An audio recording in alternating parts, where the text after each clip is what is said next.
Hello guys, today we'll be focusing on the subjectivity of physics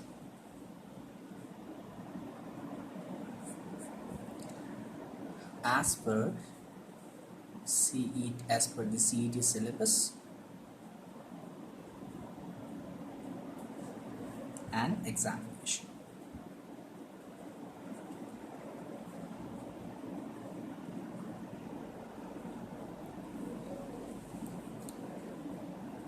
Basically,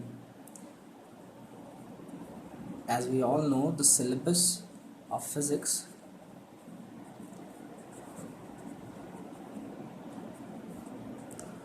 contains 20 chapters divided into two parts, part 1 and part 2. Now today we'll go chapter by chapter, important, and also the weightage per chapter, and we'll discuss about the MCQs and the important synopsis in the next session about those chapters. Alright.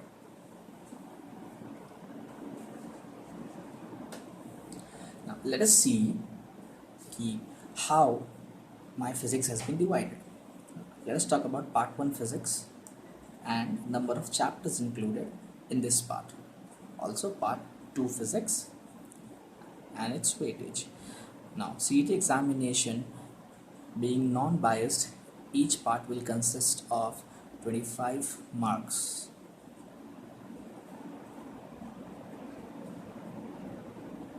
So we have chapters called circular motion being the first chapter. Then we have gravitation. Third is rotational motion. Oscillation. Elasticity. Surface tension. Wave motion. Stationary waves.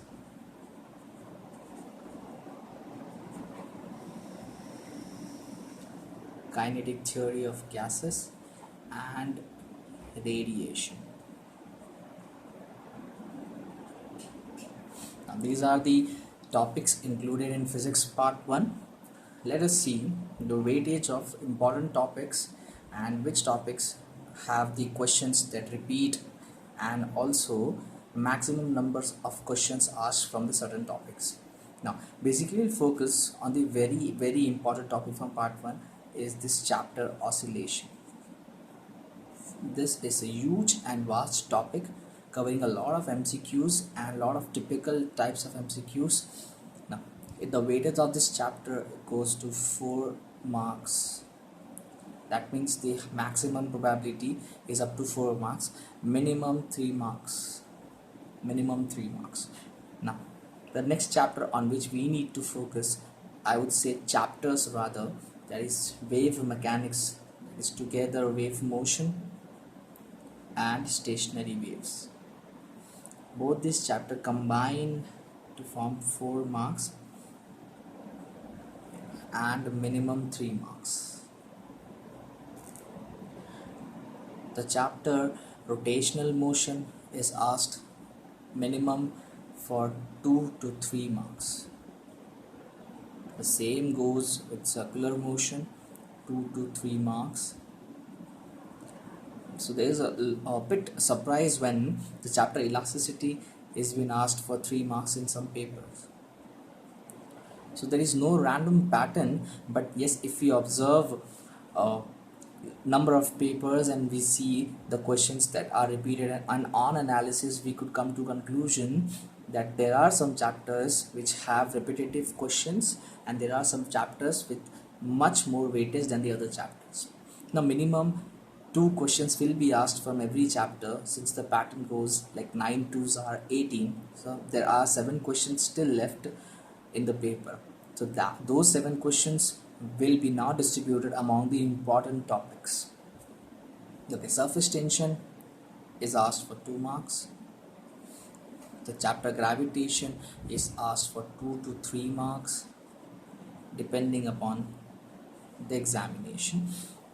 And the chapter KTG and radiation is also very important, can go up to 3 to 4 marks. So this is the marking scheme and the subjectivity of physics and also the weightage. Now we'll discuss about part 2, and then what are the important topics to be focused in all these topics. We'll work it out. Now in part 2 my chapters are wave theory of light,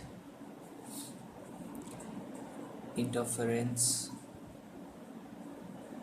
and diffraction,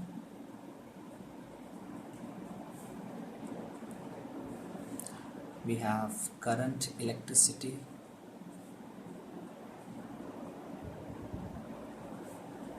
electrostatics,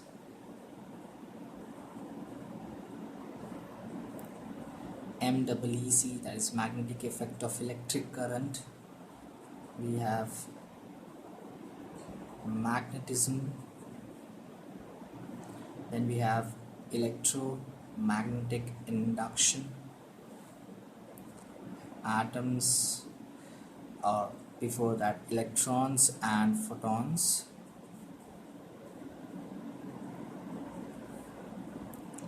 atoms, molecules and nuclei, AMN, semiconductors,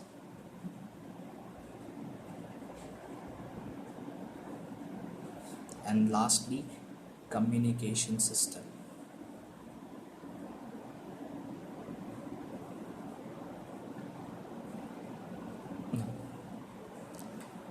As per the research, none of the chapter has been asked for 4 marks in the CET examination, but yes, many chapters have been asked for 3 marks.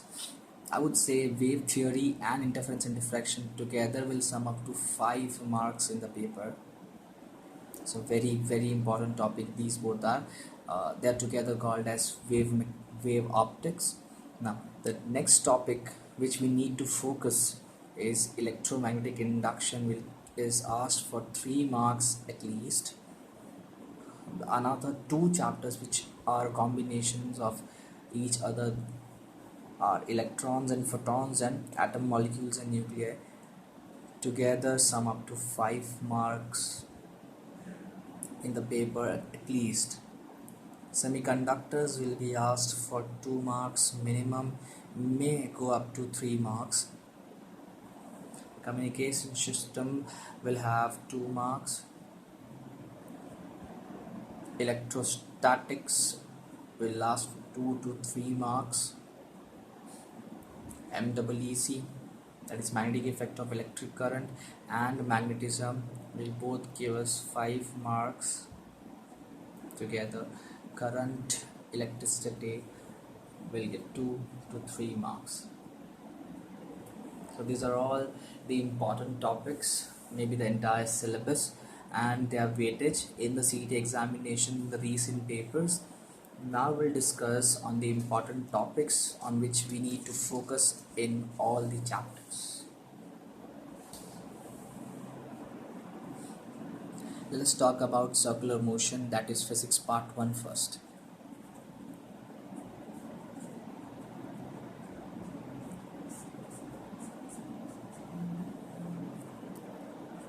The most important chapter, circular motion, or maybe chapters, that is the motion part. Circular motion, gravitation, rotational motion and oscillation all are very important with respect to our CET examinations.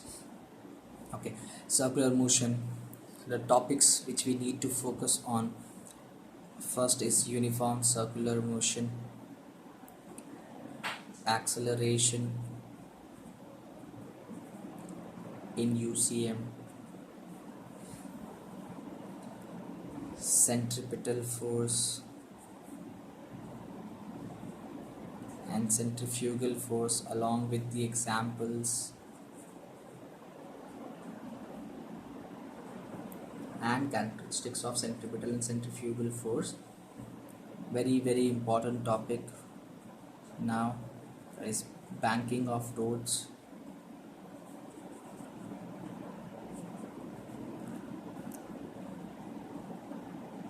Conical pendulum,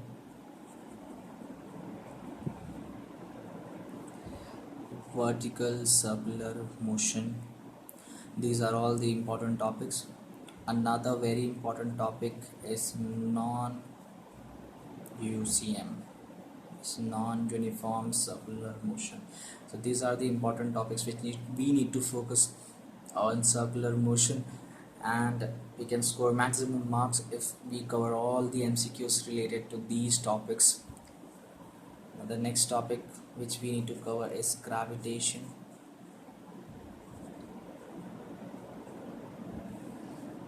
Very important is acceleration due to gravity.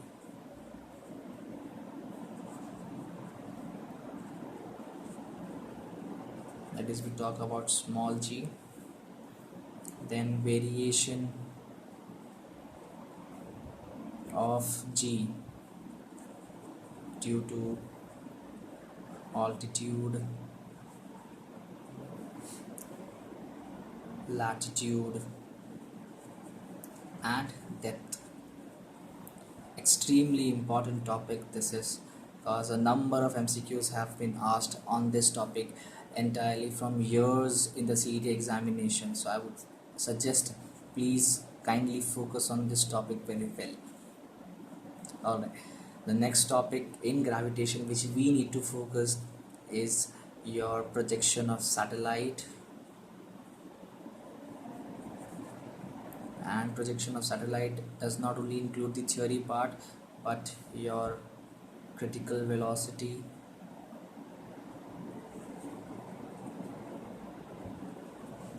your escape velocity,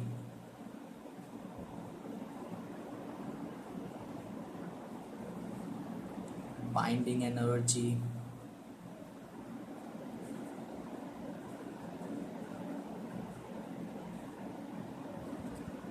also time period of revolution.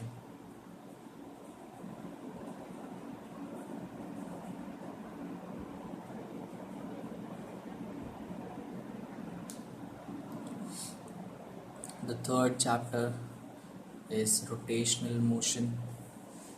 Let us see what we need to focus in rotational motion. First of all, moment of inertia,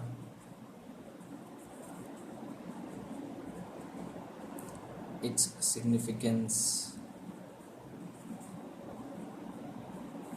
and characteristics.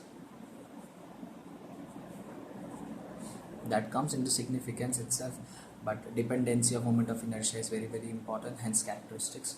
Okay, the next topic which is very important in the chapter rotational motion is rolling motion. These are two different concepts, so we need to know the relation between rotational and rolling motion and entirely focus on this part. Here we cover the kinetic energy in rolling motion, velocity of a rolling body over an inclined plane. In fact, the acceleration too.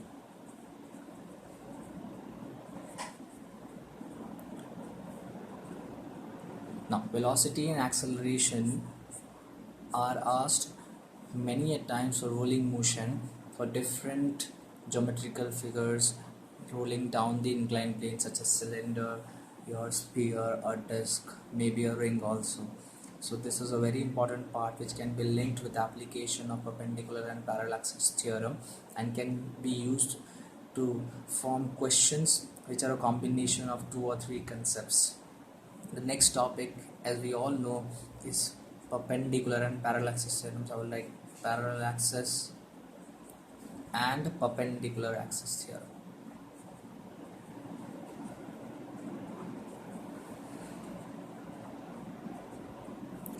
Also the application,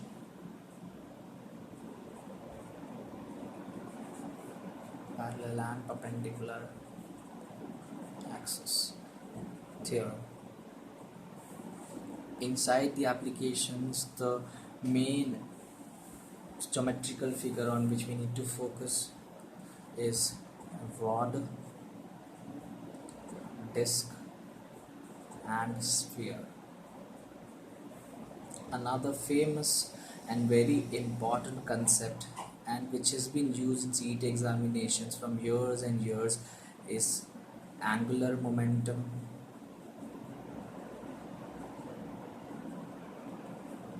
and law of conservation of angular momentum.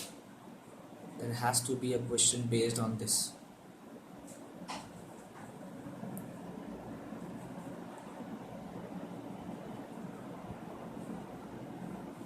A very small topic present in rotational motion, where typical questions are asked is torque.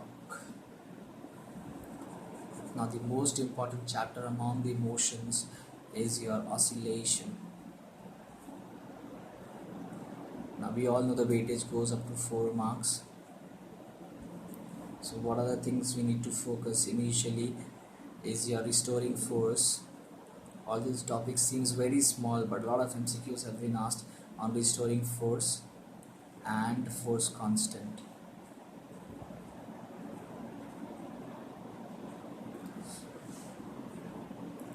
A very important topic is elements of simple harmonic motion. I would say displacement, velocity and acceleration. The next very important topic is graphical representation of SHM.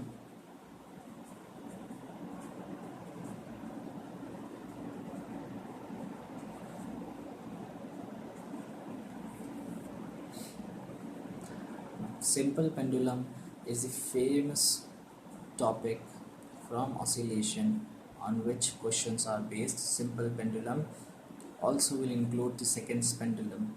These topics go hand in hand. The last topic, which is not so frequent in the paper but is an important one, is damped oscillation. Now, these type of questions have a typical manner of solving, a typical pattern and typical formula. So a very small topic and only some predicted questions could come in this section, that is damped oscillation. So if we solve papers of different entrance examination, that will be helpful to cover these topics.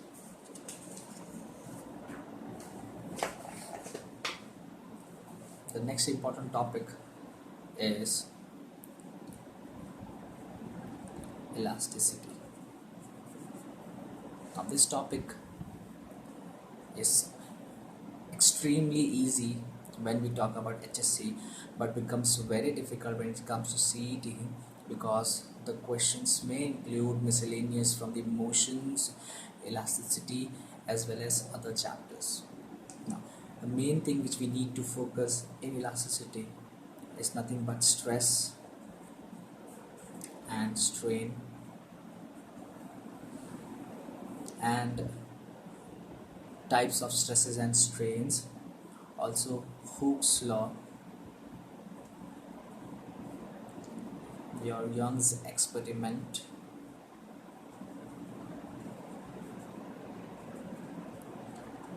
there is a short topic in elasticity where we define what are the following materials, that means are the following materials elastic or not.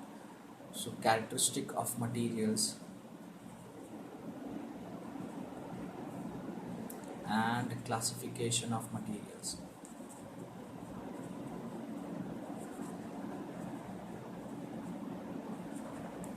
For example, elastomers,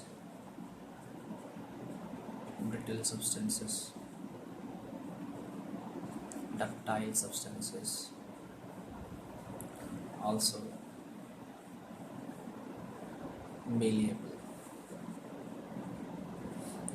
and we also need to know graphs based on these questions or their graphical representation.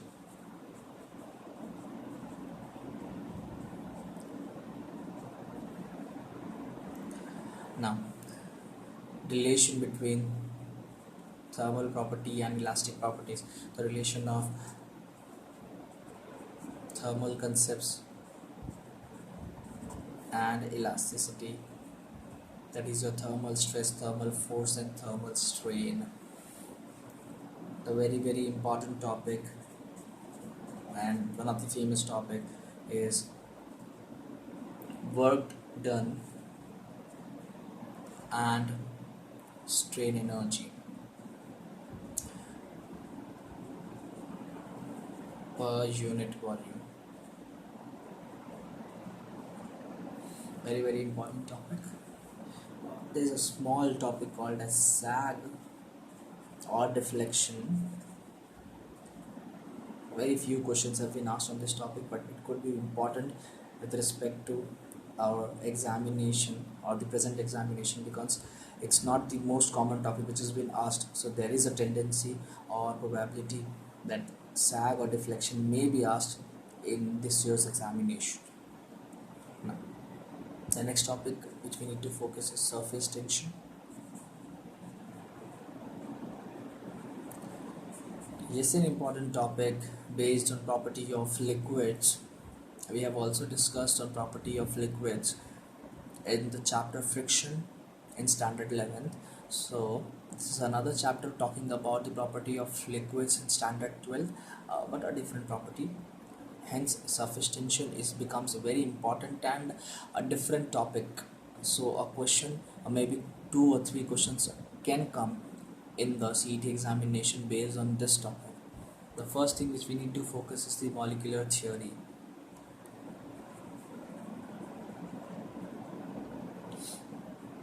The next topic itself is surface tension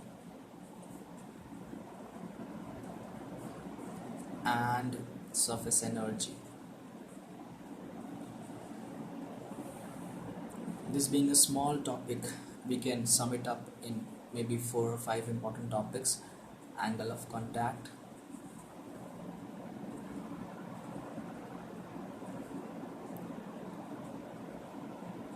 excess pressure,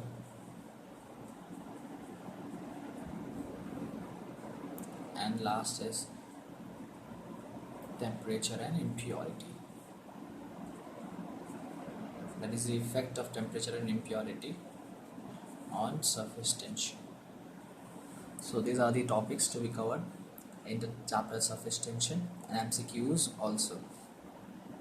The next is wave motion.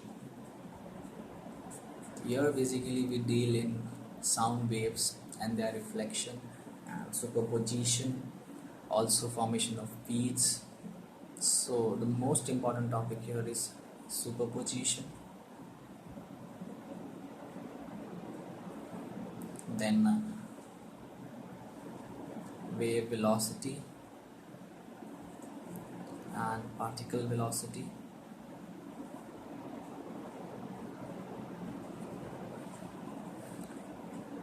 change of phase,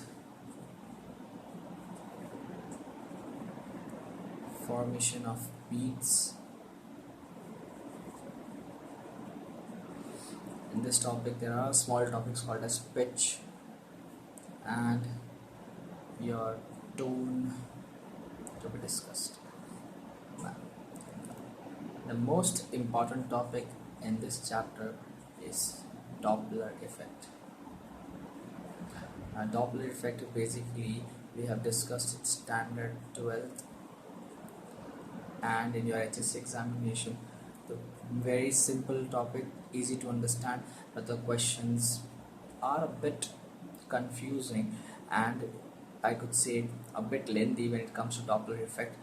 They may confuse you with certain things, so we need to properly clarify the concept of Doppler effect and solve maximum MCQs so that maximum questions go under our hand and we could be comfortable when it comes to our CET examination.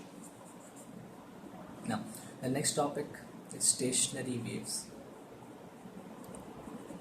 I would say this is the favorite chapter of the paper setters in CET examination. Stationary waves, yet an important topic and a bit confusing when it comes to this chapter. Mostly the topic of resonance, then your harmonics and overtones, organ pipes, closed and open,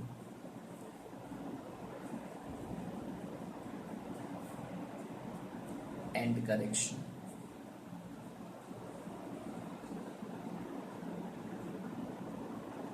and last but not the least is your sonometer and Melday's experiment.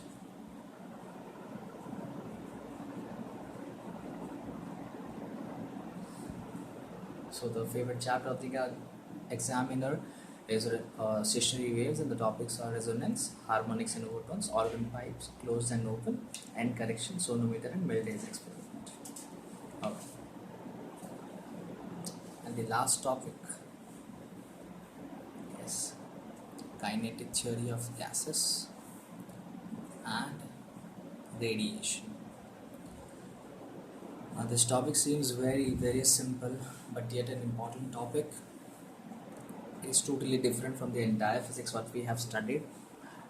It includes thermal properties, kinetic theory and heat transfer. Okay, so basically we need to know simple laws called as Boyle's law, Boltzmann constant,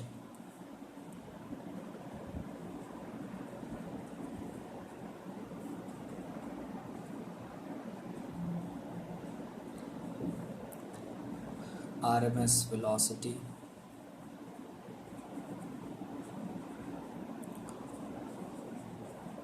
pressure of a flowing gas,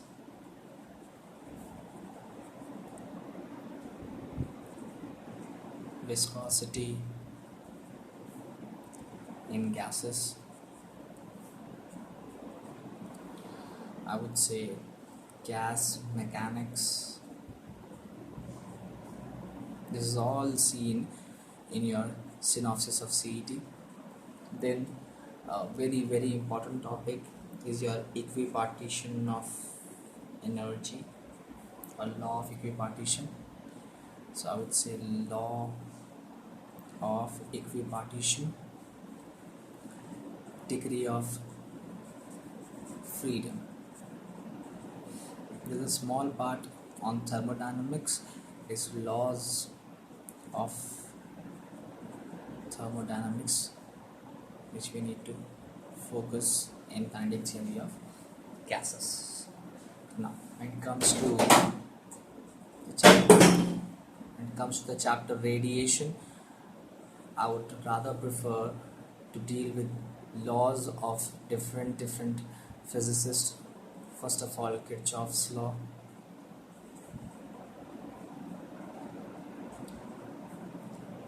Stephen's law. This is the part where maximum questions are made. Newton's law. So these are the three important laws which we need to focus in chapter radiation.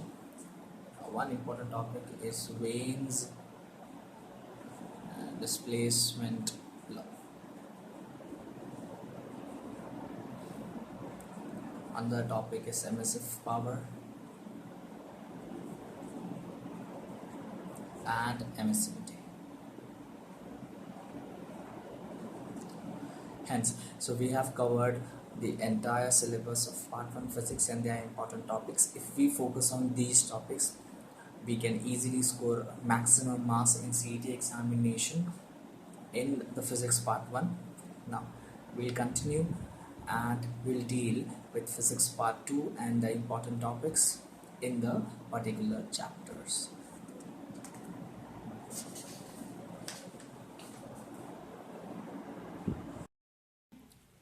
Hi, in this session we'll try to cover the MCQs of maximum chapters simultaneously, all the chapters and miscellaneous one. Yes, we won't be naming the chapters because we'll be solving MCQs of random chapters continuously. So this will help you to focus on different questions and maybe a direct contact with the chapters and all the important topic. So let's go with the first question. In AC circuit, the instantaneous current and EMF are represented as E is equals to E naught sine omega t minus pi by 6 and E is equals to E naught sine omega t plus pi by 3. The voltage leads current by how much? Now, here we need to focus voltage leads current. That means it's an inductive circuit. Also, if voltage is leading, we'll subtract the phase of voltage with the phase of current. So I'll write omega t plus pi by 3 minus omega t minus pi by 6. When we open the bracket, so omega t plus pi by 3 minus omega t plus pi by 6. This gets cancelled. It's pi by 3 plus pi by 6. This is almost 60 and this is 30, so it's pi by 2, which is 90. So you can see option A.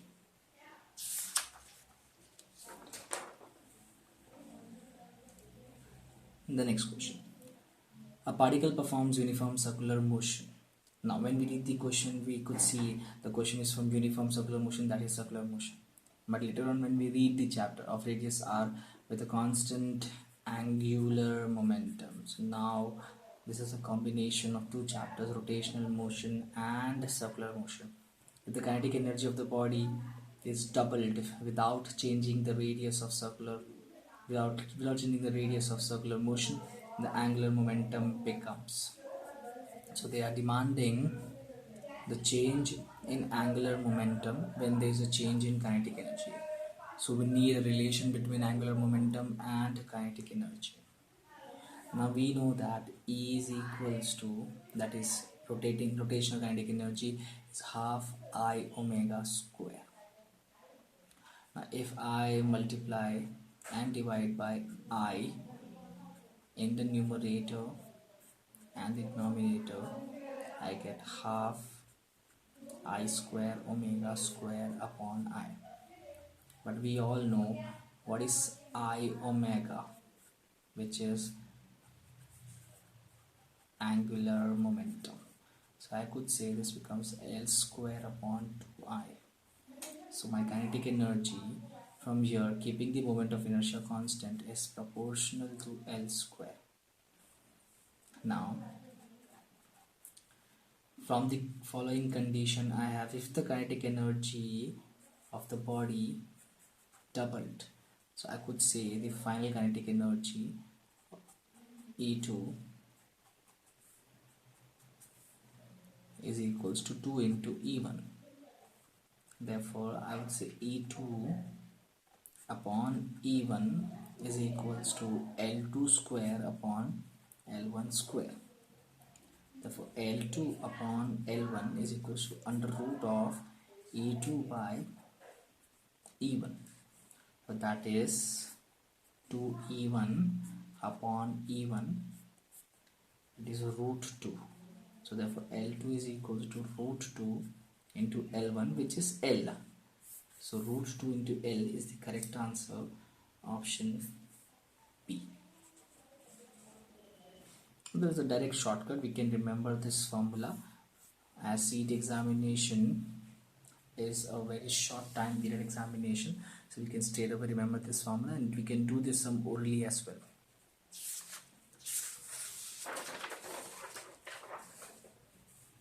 The next question. An iron rod of mass m and length L. So let us first draw the rod. Now, as we can see, this question is from rotational motion because we deal in rods over there itself. Mass m and length L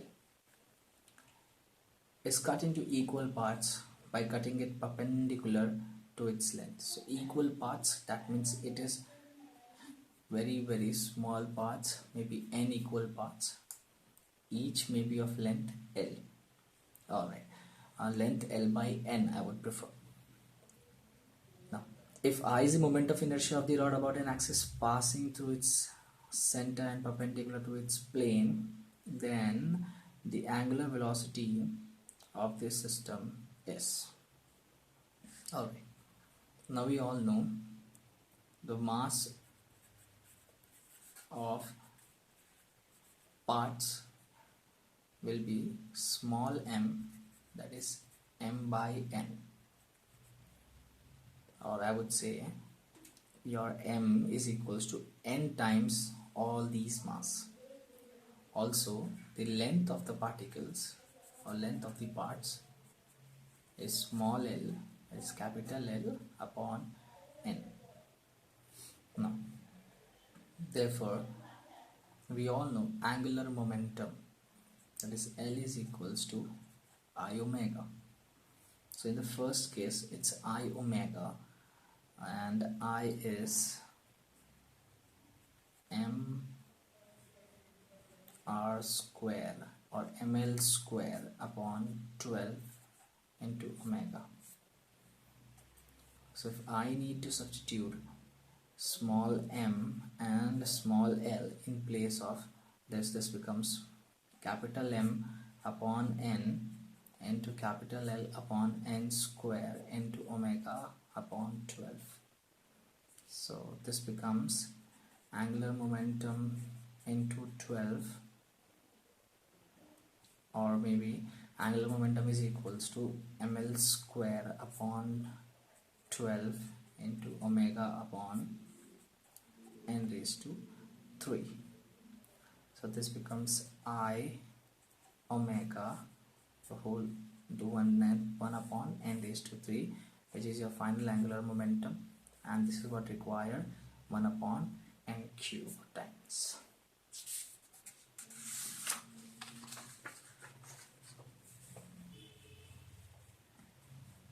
Now, two circular rings A and B of radii NR and R.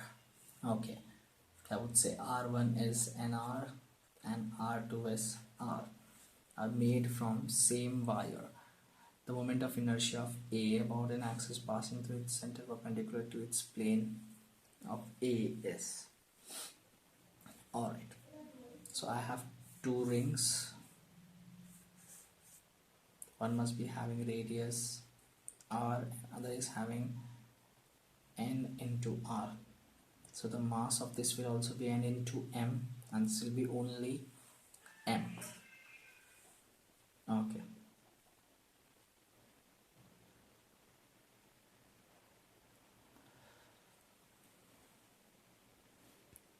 Now, so again we read the question. Two circular rings A and B of radii NR and R are made from the same wire.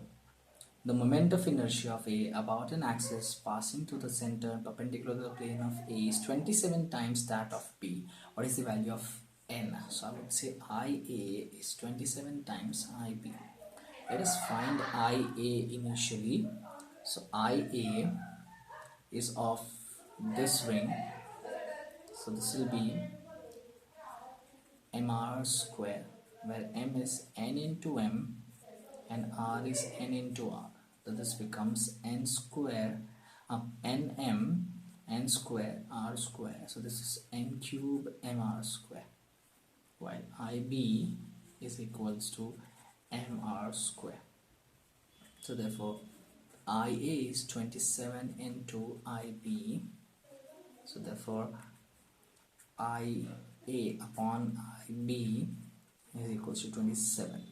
Now what is IA initially? N cube mr square. IB is mr square, and this is 27. Cancel out. N is equals to cube root of 27, which is 3. Option B.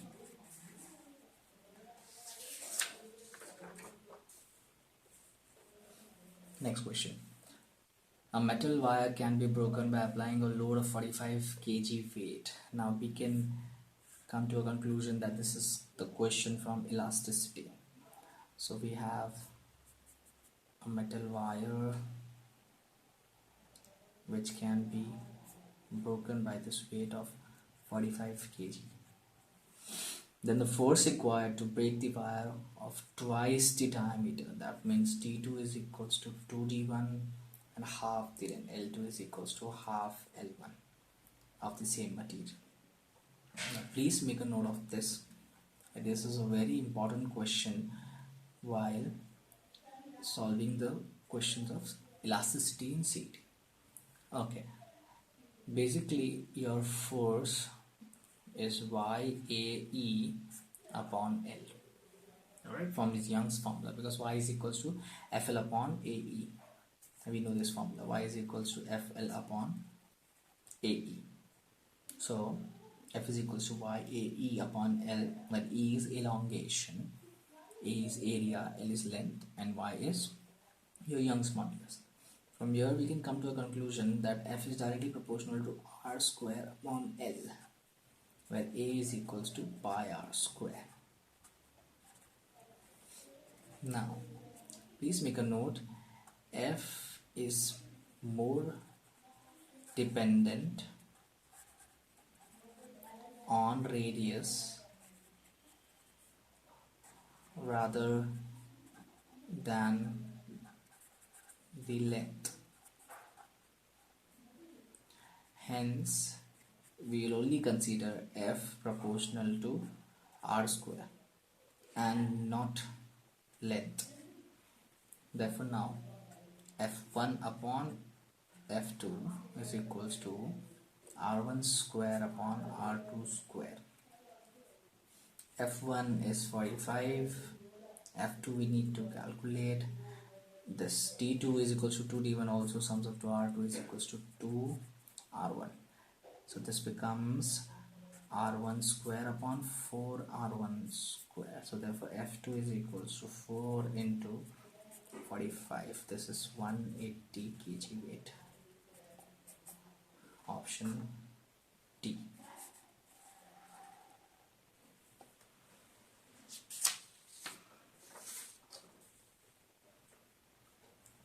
The next question.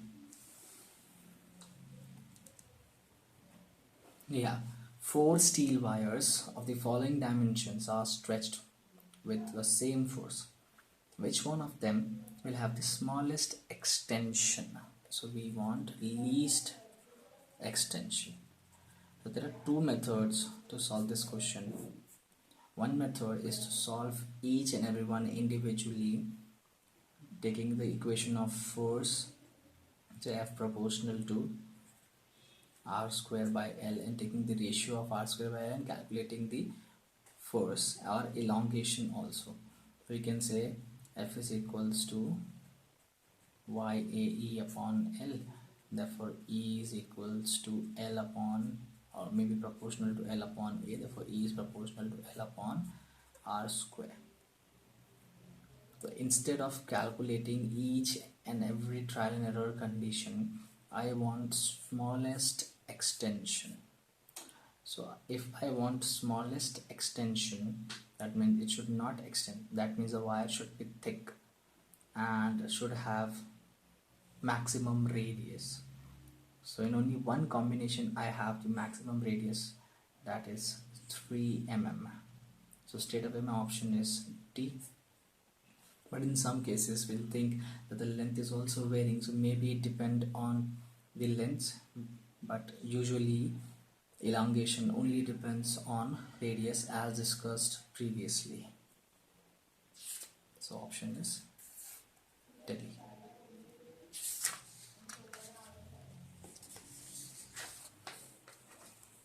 Okay. The equation of a stretched string is given by y is equals to 4 sine 2 pi t upon 0.02 minus x upon 100, where y and x are in centimeter and t is in seconds. Then the frequency, velocity of wave, okay, and maximum particle velocity, that means I want velocity of wave and velocity of particle, and the following are the options. Now we can compare this equation with the standard equation of simple harmonic progressive wave A sine 2 pi t by t minus x by lambda. First of all, we need frequency. So frequency is 1 upon time period. On comparison, we get 1 upon 0.02. So that is 50 hertz, which is present in all the options. So we cannot select any one from here. Okay. So next is velocity of wave, which is f into lambda. On comparison, we can say lambda is equals to 100. So it is 50 into 100.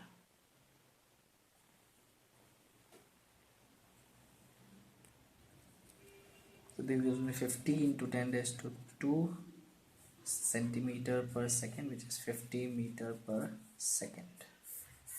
So 50 hertz and 50 meter per second. Okay, we have three options here. Lastly, we need maximum particle velocity. So it is v is equals to displacement upon time. So I have the displacement as, okay, so initially the particle velocity is given as v is equals to x by t, but as we read the question, they have demanded maximum particle velocity. That means they require v is equals to a omega. Now, amplitude from the above equation is 4, and if omega is 2 pi upon time period, this is 8 pi upon 0.02. So this is equals to 8 pi into 1 upon 2 into 10 raised to minus 2, it is 10 raised to 2 above. It is 4 pi into 10 raised to 2, which is 4 pi meter per second. So the option is D.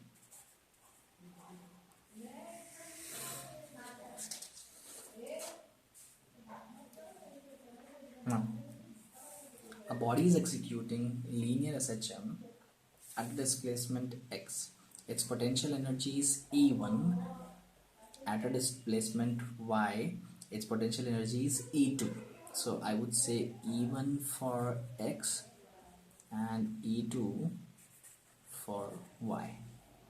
What is the potential energy at a displacement x plus y? Okay, so basically we need to know the formula for potential energy, and it is executing simple harmonic motion. That means it relates to oscillation half kx square.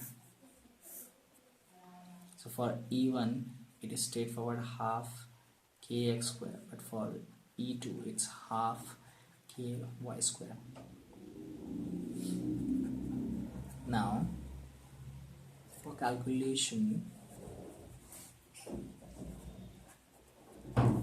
of distance x plus y, this becomes E is equals to half k x plus y square. So therefore from here I can calculate x is equals to root of 2 by k into E1, and y is equals to root of 2 by k into E2.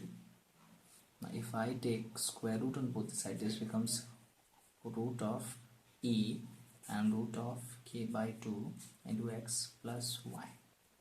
So this becomes root k by 2 x plus root k by 2 y. So what is x now? Root k by 2 into root of 2 by k into E1 plus root k by 2 into y is root 2 by k E2. I'll cancel it out, and this becomes root. So root of E1 plus root of E2 is equals to root of E, option A.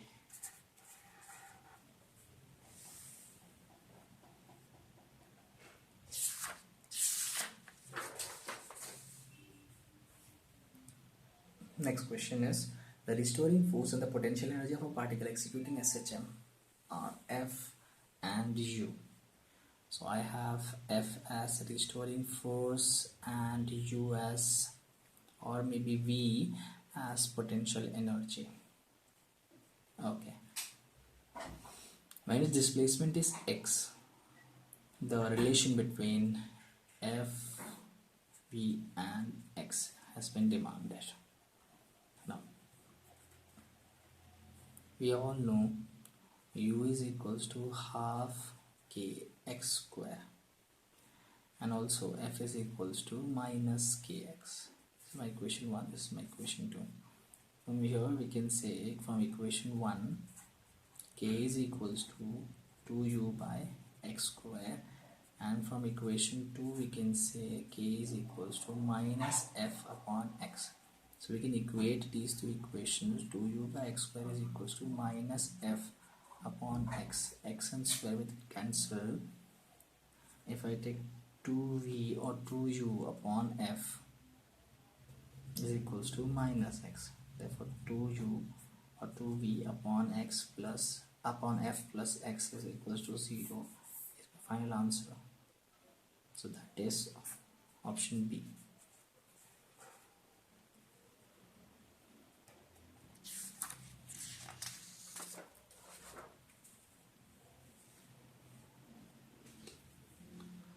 The next question, yes, it is again based on oscillation. A particle is executing linear SHM. Its velocity at a distance x from mean position is given by. So we have the equation for velocity. V square is equals to 144 minus 9x square. What is the amplitude? If we take square root on both the sides, we see 144 minus 9x square. Now V is equals to under root of 12 square minus 3x the whole square. This becomes V under root of 3 into 4 the whole square minus 3x the whole square. I can take 3 square common and also the root, so this becomes 3 root of 4 square minus x square. Now if you compare it with V equals to omega under root of a square minus x square, a is equals to 4. That is B.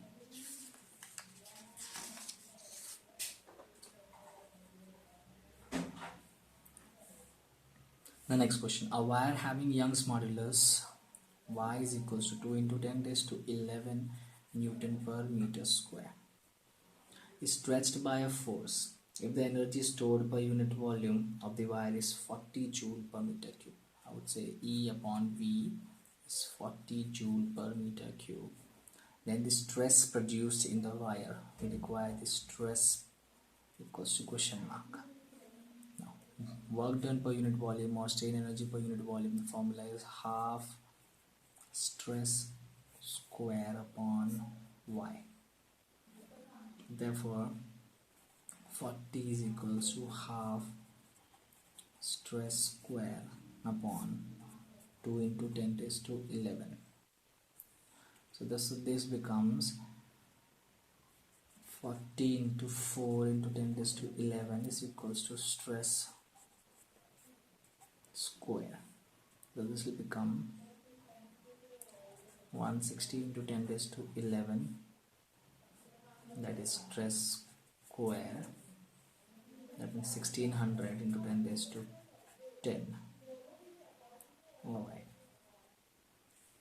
therefore this will, or maybe 16 into 10 raised to, okay, this is 40 into 10 raised to 5, that is stress, and the stress can be now calculated as 4 into 10 raised to 6, which is D.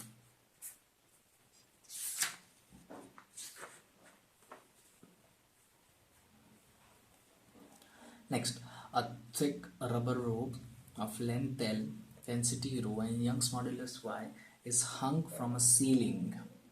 Okay.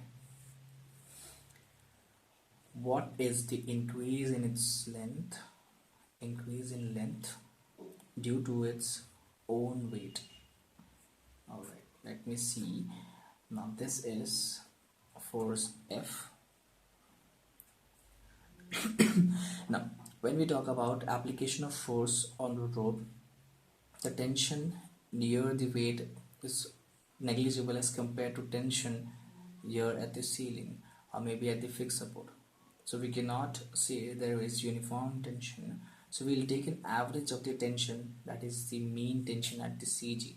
So the force will not be W or maybe the weight, it will be W by 2. So F is equals to W by 2. Now we all know that Young's modulus is equals to FL upon AE. Now we can say F is equals to F by 2. So F becomes F by 2 L upon AE. Now area can be written as volume upon length, and volume can be written as mass upon density. So area can be substituted as Y is equals to FL upon 2 M by rho L into E. Therefore Y is equals to mg L upon 2 ME. Now L will go up, so it goes L square into rho. So M and M get cancelled. Therefore we want increase in length, that means E. So E is equals to rho G L square upon 2Y. This is equation 1, option A.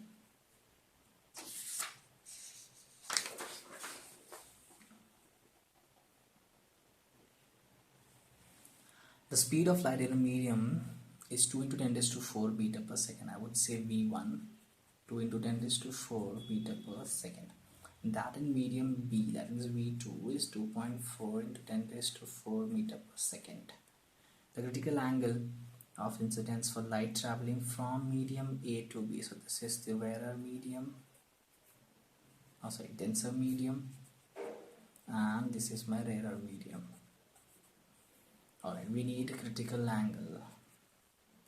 Now to calculate critical angle we have only one formula, mu is equals to 1 upon sine IC. Therefore IC is equals to sine inverse 1 upon mu.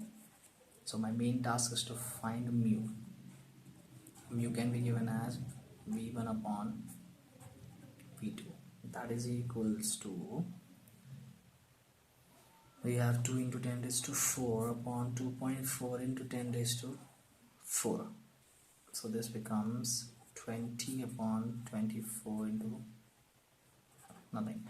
Now this is 4 5s are 4 6. The mu is equals to 5 by 6. Therefore IC is equals to sine inverse of 1 upon mu, that is will become 6 by 5. Sine inverse 6 by 5 is IC, option D.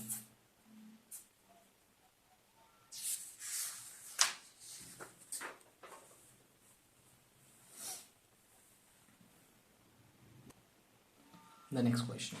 A beam of monochromatic light is incident on a glass slab at an angle of incidence 60 degree. If the angle of refraction R is equals to 30 degree, then the ratio of width of beam in glass to that in air. So width of beam in glass to that in air.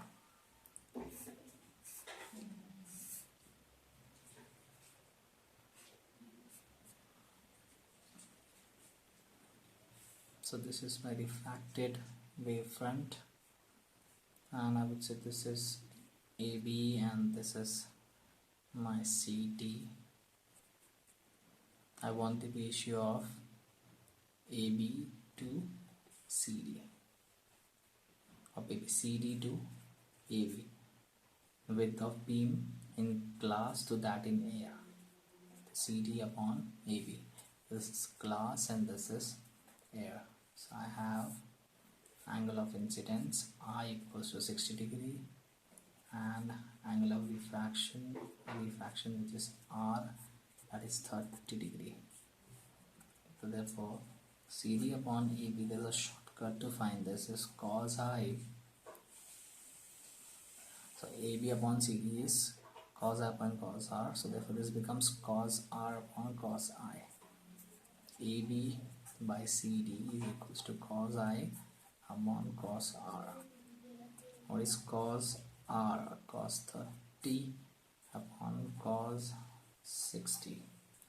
So root 3 by 2 upon half enough cancel, you get root 3, which is 1.732. Option A. The wave number of a beam of light in air. Wave number is 2.5 into 10 raised to 6 per meter. Therefore the wavelength is required. So lambda is equals to question mark. Another easy question. Lambda is equals to 1 upon mu bar. So I would say 1 upon 2.5 into 10 raised to 6. This becomes 1 upon 2.5 into 10 raised to minus 6. So this is 10 upon 25 into 10 raised to minus 6. This is 0.4. This becomes 4 into 10 raised to minus 7, which is 4000. 10 raised to minus 10, which is 4000 angstrom unit. Option B.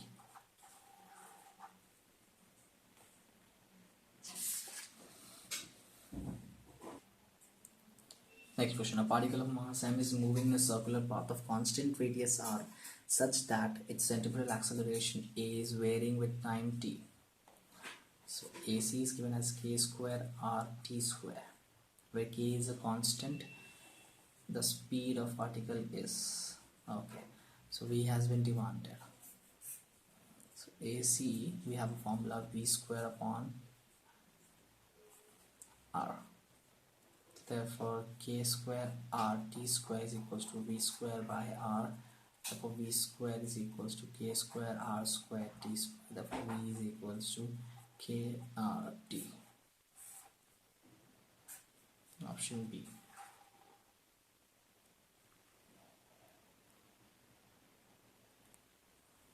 The next question. If r is the radius of Earth and m is its angular velocity, gp is the value of g at poles, the effective value of g at the latitude lambda equals to 60 degree. So whenever we have this equation lambda, we can say g dash is equals to g minus r omega square cos square lambda. Now that is the variation of g due to latitude as discussed in the important part of the chapter. Now the value of g is maximum with the pole, so I could say g dash is equals to gp minus r omega square cos square lambda. So g dash is equals to gp minus r omega square cos square 60. This becomes gp minus r omega square half the whole square. Therefore this is gp minus r omega square upon 4. Option A.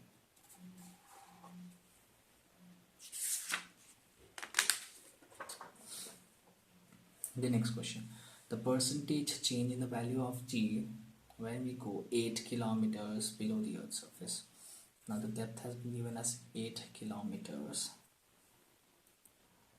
and the percentage change in the value of g, the percentage change in g equals to question mark.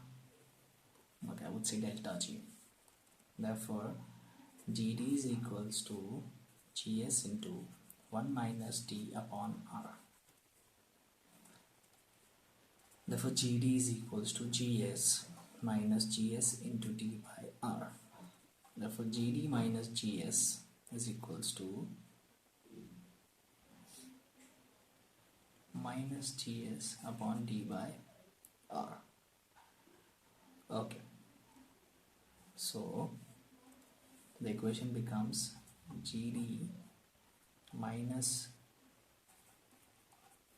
gs upon gs is equals to d by r. If I multiply divided by 100 on both the sides, I would get gd minus gs upon gs, which is the percentage decrease, so d by r into 100. So d is 8, r is 6400 into 100. 8 ones are 8s are, so 1 by 8%. Option A. The shortcut here is multiply d by r into 100.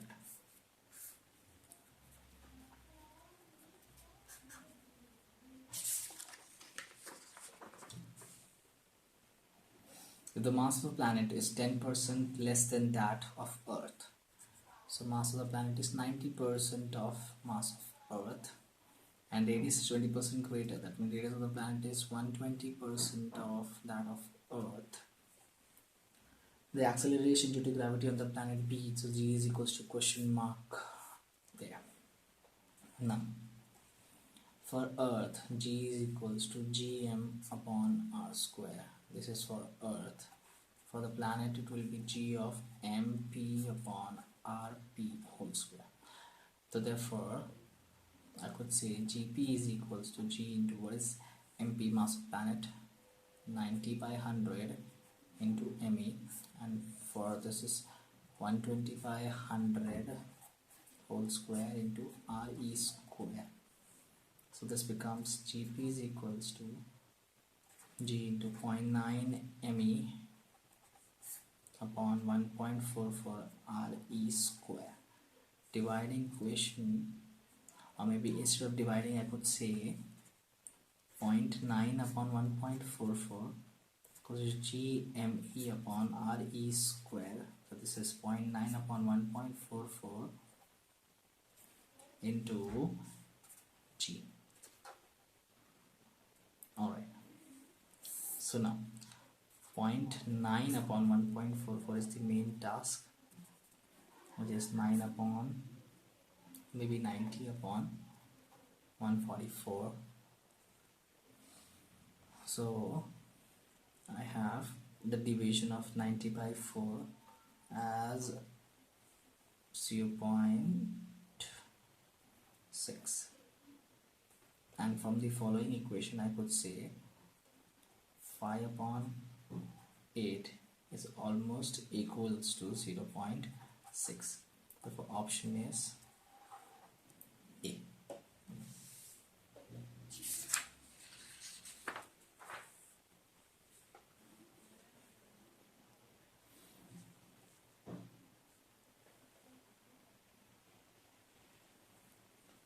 The next question. If omega is the angular velocity of rotation of Earth about its axis and r is the radius of Earth to decrease the weight of a body near the equator by 40%, the new angular speed should be. So the new angular speed is equals to question mark. Decreasing the weight by 40%, that means decreasing g by 40%. So g2 is equals to 60% of g1. Because we have decreased it by 40%, so 100 minus 40 is 60. So now my new g is 60% of the original. Therefore, g2 upon g1 can be written as 60 by 100, which is 0.6. Now, time period is proportional to root of r upon g. Therefore, omega will be proportional to root of g by r.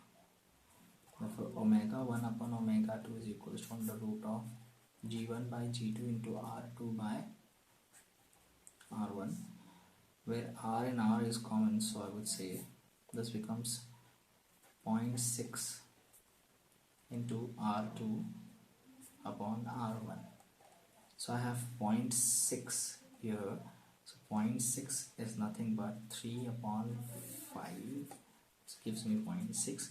There's only one option, option A.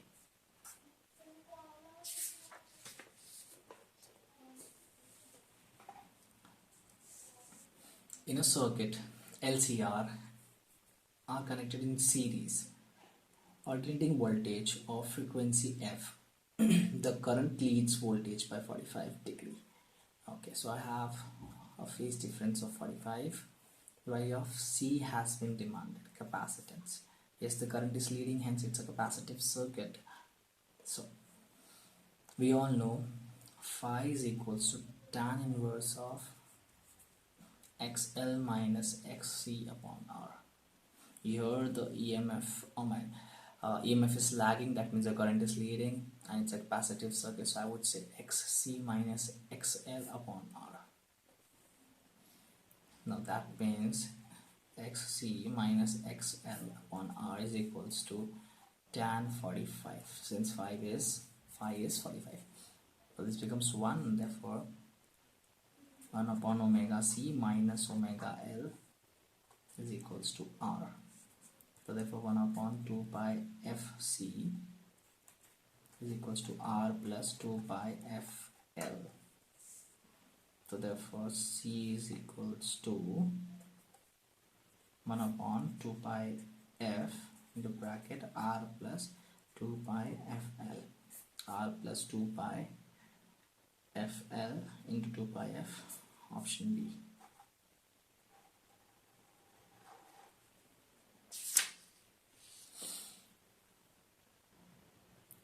Two circular discs A and B have equal masses and uniform thickness but have densities ρ1 and ρ2. ρ1 is greater than ρ2, then their moment of inertia is inversely proportional to density. Therefore, if ρ1 is greater than ρ2, therefore I1 will be less than I2. Option C. A capillary tube, when immersed vertically in a liquid, records a rise of 3 cm. So H is equals to 3 cm. If the tube is immersed in the liquid at an angle of 60 degrees, so theta is 60 degrees, then the length of the liquid column, length has been demanded. We have the formula H is equals to L cos theta. Therefore L is equals to H upon cos theta. Theta is 60, so H upon cos 60, so we have 3 into 2, which is 6 centimeter. Option D. A spherical liquid drop of radius r is divided into 8 equal droplets. N is equals to 8. If the surface tension is T, then the work done in the process will be, now dW, we have a drop, so it becomes 4 pi r square T. Now this is my general formula. So a spherical liquid drop is split it into 8 equal drops. That means we'll use the concept of a drop splitting into n equal drops. So volume of one drop is equals to volume of n droplets. So we have 4 by 3 pi r cube is equals to n into 4 by 3 pi r small r cube. So I have 4 by 3 pi get cancelled, r cube is equals to n r cube. Since n is equals to 8, r is equals to 2r. Therefore r is equals to r by 2. My option requires capital R. So now the formula becomes W. dW is equals to 4 pi T r square minus, or nr square minus r square. This becomes 4 pi T, n is 8 into r square, that means r square by 4 minus r square. This becomes 2 times. So the answer will be 4 pi T 2r square minus r square is r square. So 4 pi r square T C. So this is the end of this session. We have done a lot of MCQs on the entire syllabus. In the next session, we'll meet with another objective type questions and also with multiple MCQs. Now we'll focus on part 2 physics.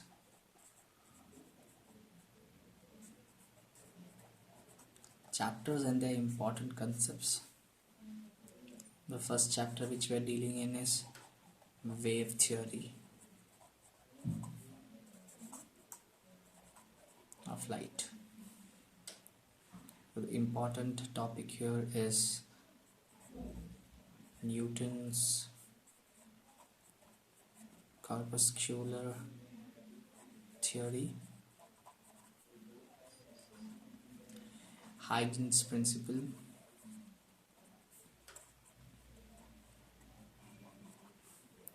and Huygens postulates.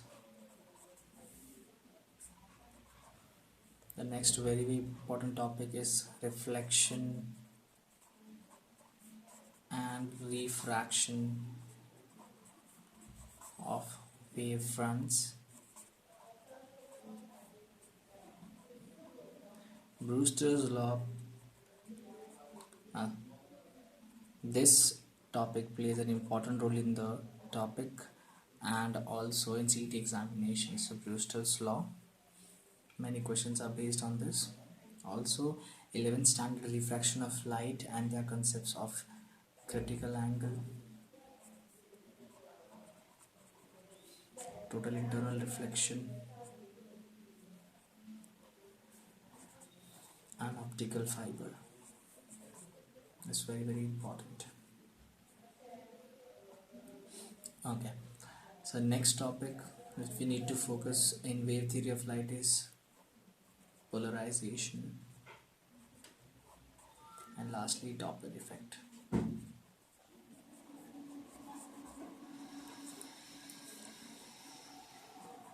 Next topic, interference and diffraction.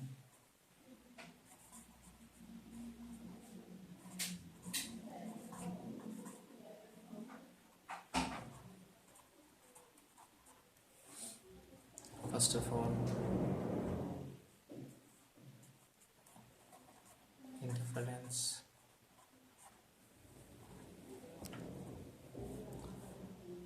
That is constructive and destructive.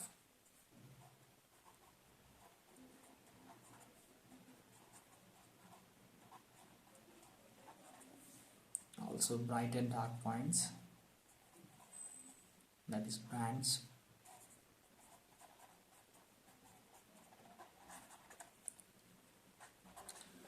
Young's double slit experiment.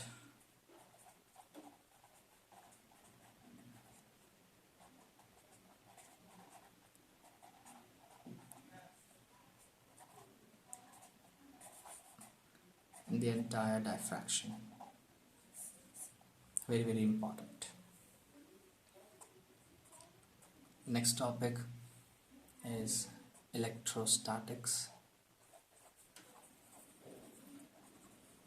You need to focus on the particular topics: electric intensity on a charged conductor,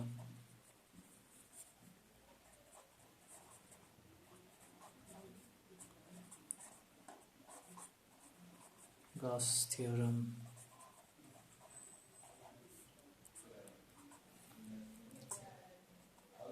TNEI.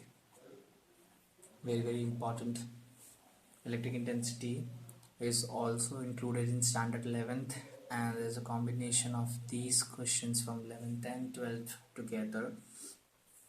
A very important topic is capacitance of parallel plate capacitor.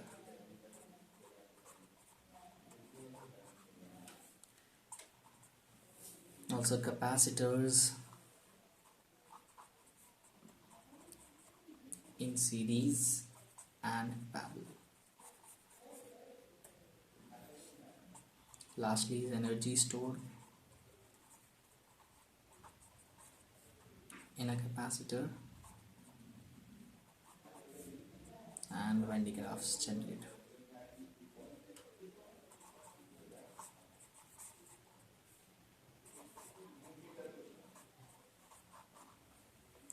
So these are the important topic in electrostatics which we need to focus and cover. The next chapter is current, electricity.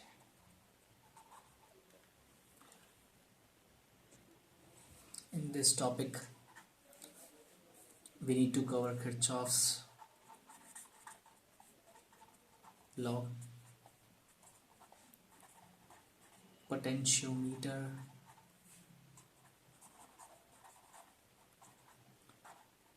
meter bridge, and Wheatstone's network. Also an important topic is Kelvin's method, and combination of Kelvin's method and Wheatstone network are together asked in the CET examination on this topic. The next topic which we need to cover is magnetic effect of electric current, that is MCQ. The most important topic here is Ampere's circuital law. Maybe to a solenoid is very important, and also toroid.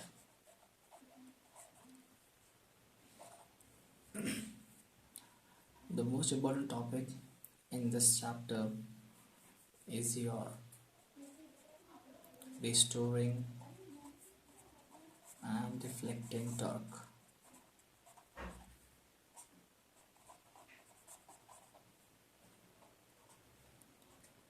Permanent magnet moving coil galvanometer is mainly the focus of the chapter, and moving coil galvanometer as ammeter and voltmeter. Questions have been seen on this topic called as cyclotron, and it remains the most important topic as per theory point of view in MCQ. The next topic is magnetism, basically the concept of gyromagnetic ratio,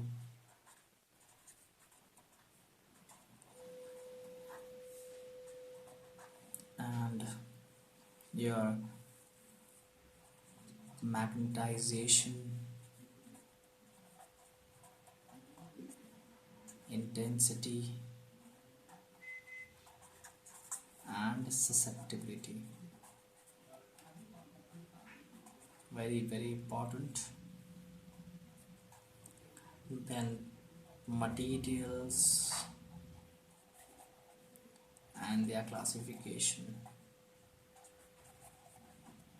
Materials and their classification on the basis of susceptibility.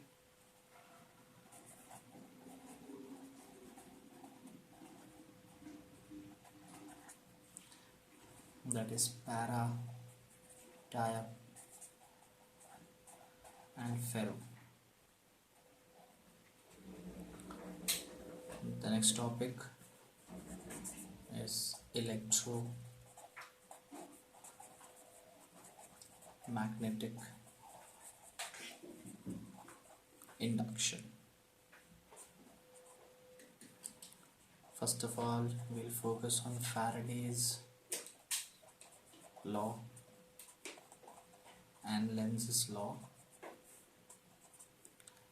eddy currents,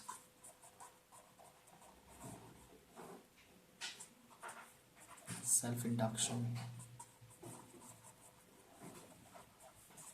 and mutual induction.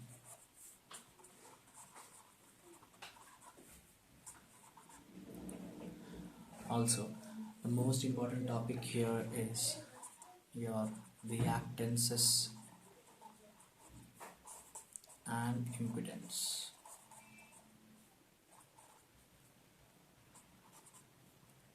The next topic which will focus in electromagnetic induction is transformer,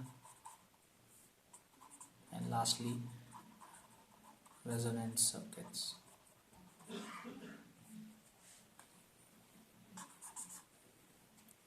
The next is electrons and photons. First of all, the photoelectric effect, then Einstein's equation, very important. Now, next topic is particle nature of light, that is the photon. 30 questions are based on this topic. We have de Broglie wave relation,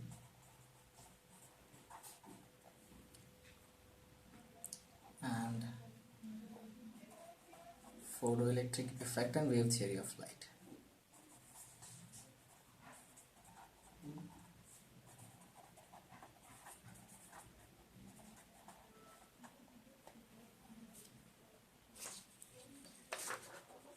The next important topic, which is under the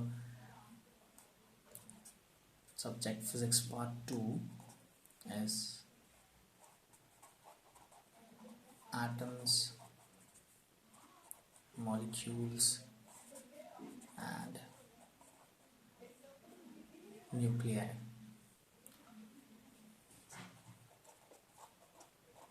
Bohr's atomic model,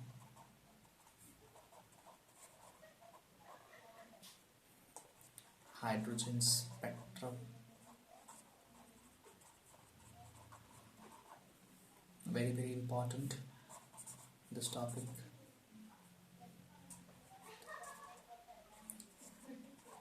Radioactive decay,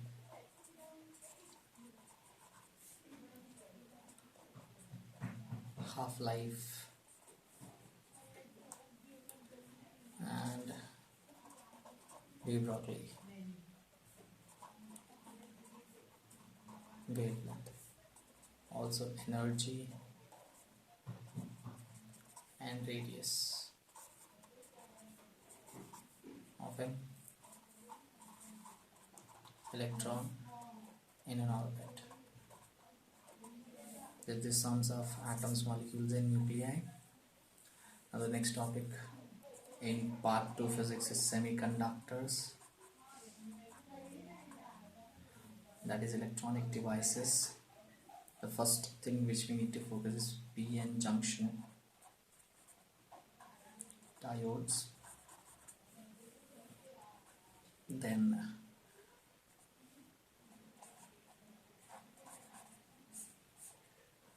diode and its application.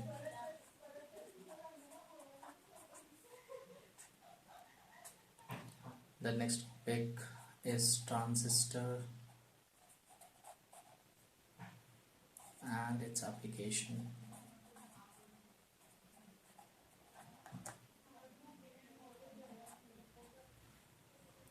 Then truth table and logic gates. This sums up semiconductors. The last and the least important topic is communication system.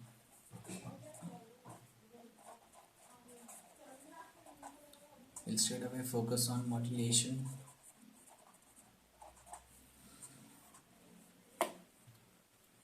and your projection,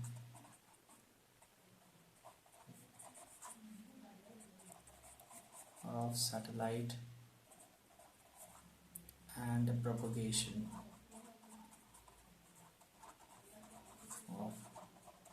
waves and signals. Also layers of atmosphere.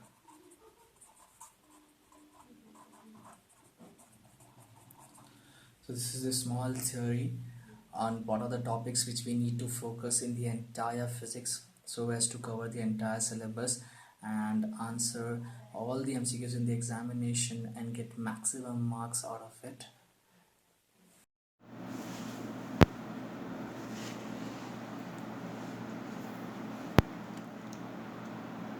Hello friends, today we are going to deal with the MCQs of the important chapters.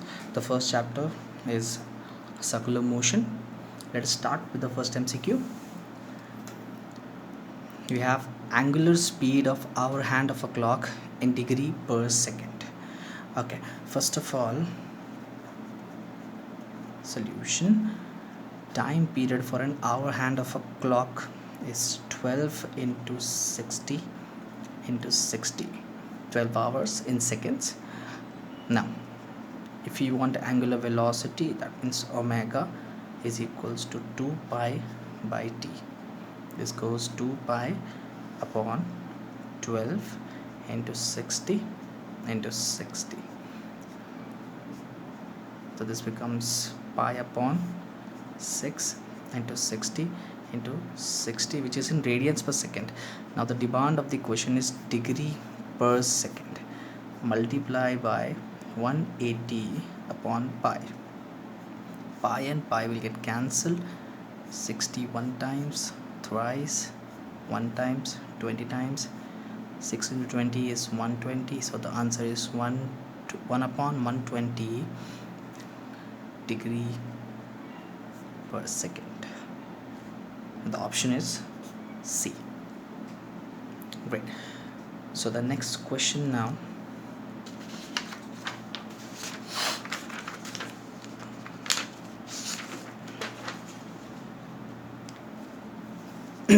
If AR and AT represent the radial and tangential acceleration, so it goes AR is radial acceleration, AT tangential acceleration. The motion of the particle will be uniform circular motion. To prove its UCM, in UCM omega is constant, so therefore straight away tangential acceleration, which is equals to r alpha, that is equals to 0, while our radial acceleration is v square by r. V is not equals to 0 in terms of direction, so it will always be there since it acts as centripetal acceleration. Therefore AR cannot be 0 while AT is equals to 0. Option C.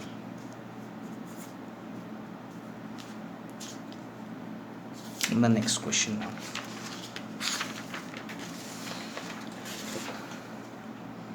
So we have a car traveling with a linear velocity v on a circular road of radius r. If it is increasing its speed at the rate of a meter per second square, then the resultant acceleration will be. Now the main point to be focused is resultant acceleration. You can see resultant acceleration is given by a is equals to under root of ar square plus at square. Now for this instant at is equals to a and ar can be written as v square by r. So if you want ar square, this becomes ar square and this will become v raised to 4 by r square. So we have a as v raised to 4 by r square plus a square. So that's option Bombay, B.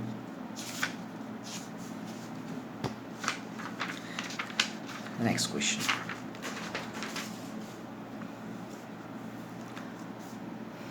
A car is moving with a speed of 30 meter per second. Let us see, v is 30 meter per second. That's our data. All right, and radius 500 meters. Radius 500 meters. No need of conversion. Everything is SI unit. Its speed is increasing at the rate of 2 meter per second square. Now, if it's on a circular track and speed increasing, that means tangential acceleration. The unit is 2 meter per second square. That means it's tangential acceleration 80. What is the acceleration of the car? Now, this acceleration relates to resultant acceleration,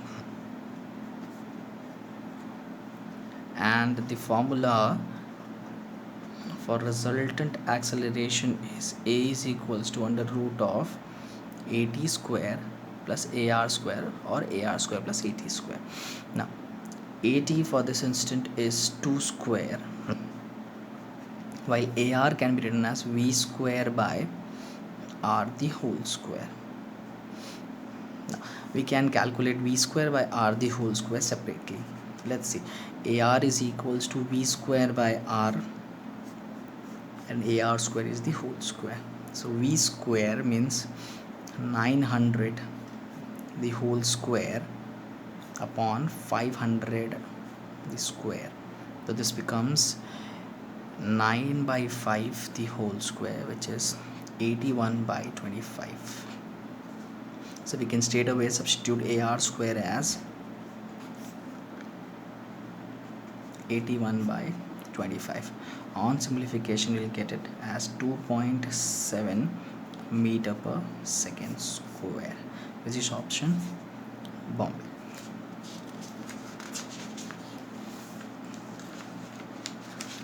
The next question, question number 5. A particle of mass m is suspended from a ceiling through a string of length L. If the particle moves in a horizontal circle of radius r as shown in the figure, you can see here, then the speed of the particle is. Alright, so you need to remove the speed of the particle, which is v equals to question mark. So the demand of the question is v, and the diagram relates to conical pendulum. Now, you can say that OAB is a certain triangle where AB is L, OB is R, and OA is H. Now, if we apply Pythagoras theorem in this triangle, so we have solution by Pythagoras theorem in triangle OAB. AB square is equals to OB square plus OA square. L square is equals to H square plus R square. Therefore, H square is equals to L square minus R square. Therefore, H is equals to under root of L square minus R square. This becomes my question number 1. We all know angular velocity of Bob is given as omega is equals to under root of G by H. So this becomes G by H is under root of L square minus R square. Therefore, omega is equals to under root of G upon under root of L square minus R square. Now, omega can be written as V by R. So this becomes G upon under root of L square minus R square. If R goes there, V equals to R under root of G upon under root L square minus R square. We wanted V, we got V. Let us see which option relates to it. Yes, it's option A.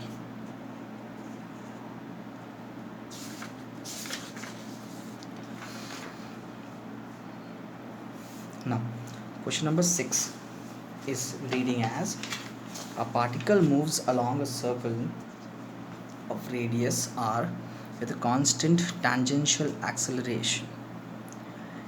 If the velocity of the particle is v at the end of second revolution, after the revolution has started, the tangential acceleration is. So initially there was a constant tangential acceleration before the revolution started. Now after the second revolution, the tangential acceleration is required. So we can use kinematical equations over here. We have v square is equals to u square plus 2as. Let this be at since it's required. A particle moves along the circle of radius r with a constant tangential acceleration if the velocity of the particle is v at the end of second revolution. So initially the velocity will be 0 because the motion just started. So this becomes v square is equals to 2at into s. We require at, therefore at is equals to v square upon 2s. This becomes my equation number 1. Now you can say that after second revolution, so once it went around the circular track, it covers 2 pi r. So if it goes twice, it's 2 into 2 pi r. So therefore s can be written as 2 into 2 pi r. So this becomes 4 pi r.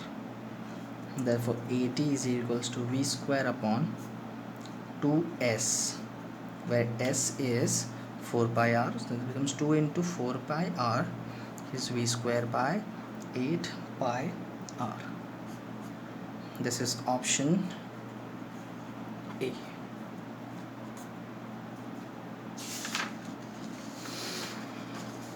So now we have come up to the second chapter, which is oscillation. That was all about circular motion. Let us see some questions from oscillation now. We have a particle executes SHM along a straight line. So this will be the mean position, extreme positions, EP, MP, EP. When its distance from the mean position are x1 and x2, okay, with the corresponding velocities u1 and u2 respectively, then the period is. So the time period is demanded. We have two different velocities and two different displacements. Formula for velocity is plus or minus omega under root of a square minus x square. Now for velocity u1, we can say that plus or minus omega under root of a square minus x1 square. So we can say u1 square is equals to omega square into bracket a square minus x1 square.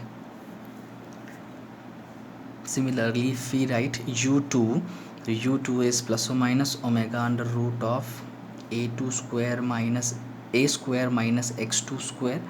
This becomes my equation number 1. Now therefore u2 square is equals to omega square into bracket a square minus x2 square. This is my equation number 2. So we can subtract 1 and 2. So subtracting 2 from 1, you can say u1 square minus u2 square is equals to, now see, omega square will come as common and we'll have x2 square minus x1 square.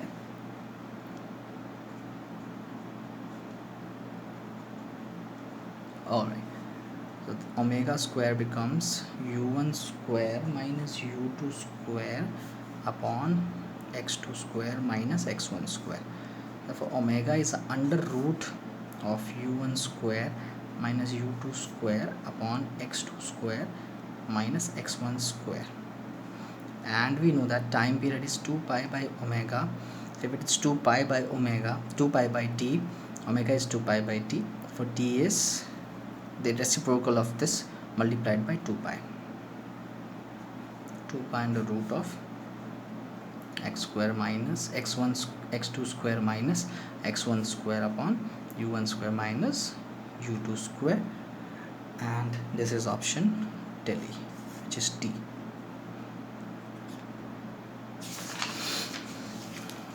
Okay, so we have the next question. When the length of a simple pendulum is increased by 36 centimeter, okay, the length is increased by 36 centimeter, that means we can say the final length L2 is equals to L1 plus 36 into 10 raised to minus 2. Now its time period of oscillation is found to increase by 25%. So final time period increases by 25%, we can say 125%, or we can also write it like that, T1 plus 25 by 100 into T1, which is 125 upon 100 T1, which is 1.25 T1. It's the same. Now initial length of simple pendulum is demanded. L1 is equals to question mark, G is equals to 9.8 meter per second square. Now solution. We all know T is equals to 2 pi under root of L by G, which is the time period of simple pendulum. Therefore T becomes directly proportional to root of L. Therefore T2 by T1 is equals to under root of L2 by L1. So this becomes 1.25 T1 upon T1 under root of L2 is L1 plus 0.36 on L1. T1 gets cancelled. On squaring both sides, I'll get 1.56 is equals to L1 plus 0.36 upon L1. On simplification, we will get L1 is equals to 0.64 meter, which is 64 centimeter. That is option C.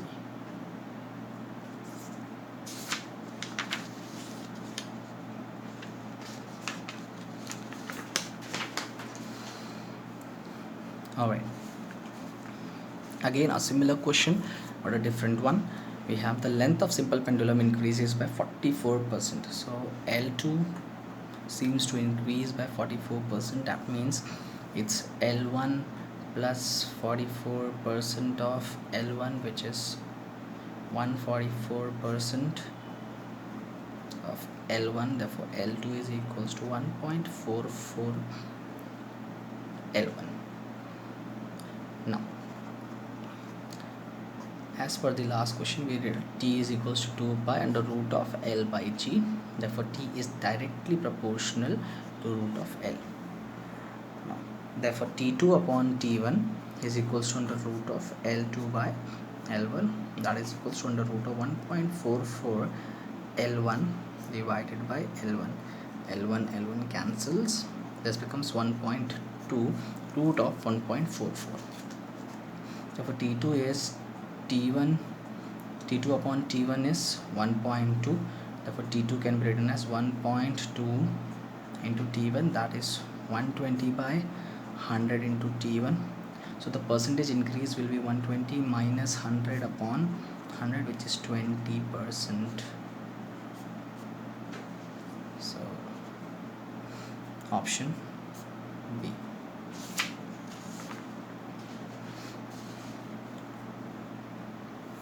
Now this is one good question. A particle performs simple harmonic motion with an amplitude A. Alright, its speed is trebled at an instant that it is at a distance of 2a by 3 from the equilibrium. So x is equals to 2a by 3. The new amplitude is demanded. Let us say it's a2.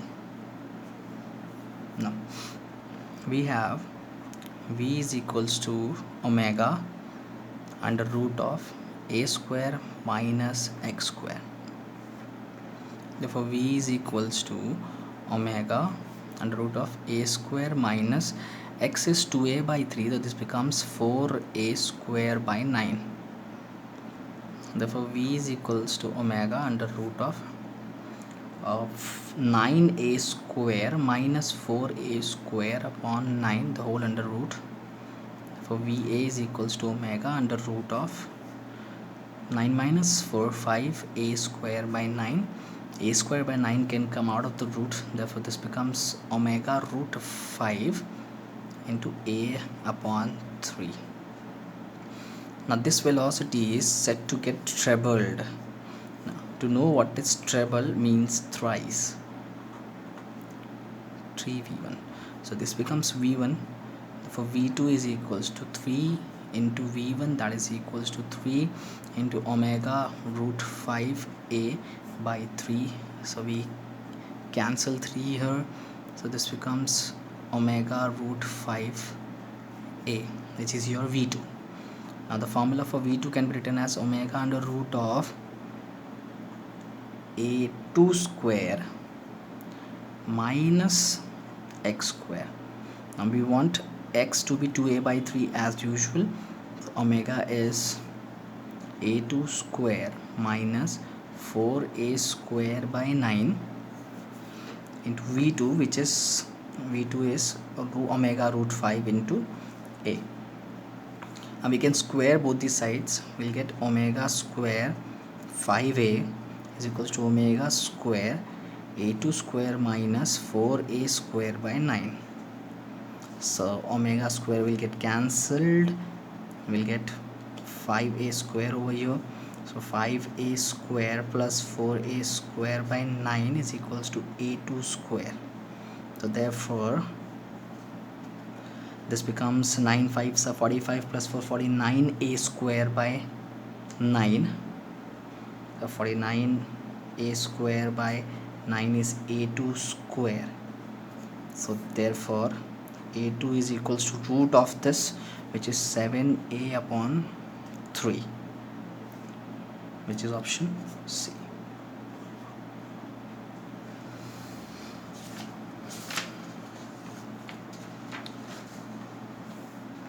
Now the next question is, a particle executes a harmonic motion with an angular velocity and maximum acceleration of 3.5 radians per second and 7.5 meter per second square respectively. Alright, so we have maximum angular velocity Vmax is equals to 3.5 radians per second, and also Amax is equals to 7.5. Alright, acceleration is given, so A is 7.5 meter per second square. Alright, and here we have radians per second, that means omega is equals to 3.5 radians per second. So a very simple solution. The formula for Amax is A omega square, therefore 7.5 is equals to A into 3.5 the whole square. So this is 7.5 upon 3.5 into 3.5, which is A. So A is equals to 75 by 35 into 1 upon 3.5. This becomes 15. 5 15s are 5 7s are 5 3s are 5.7 times. So this becomes 3 upon 0.49. This becomes 300 by 50, which is almost 0.6 times, which is option D.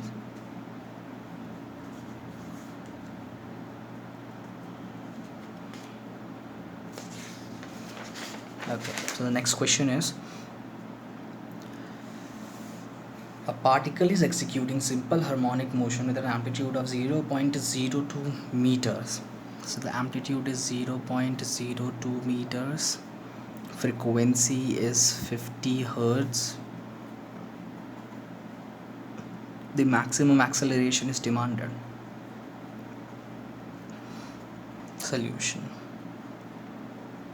So we have the formula for maximum acceleration as A omega square. So the value of A is 0.02 and omega can be written as 2 pi f the whole square. So this becomes 2 into 10 raised to minus 2 into 2 into 4 into pi square into f square. So this becomes 8 pi square into 50 square to 10 raised to minus 2. So you'll have 8 pi square 2500 into 10 raised to minus 2.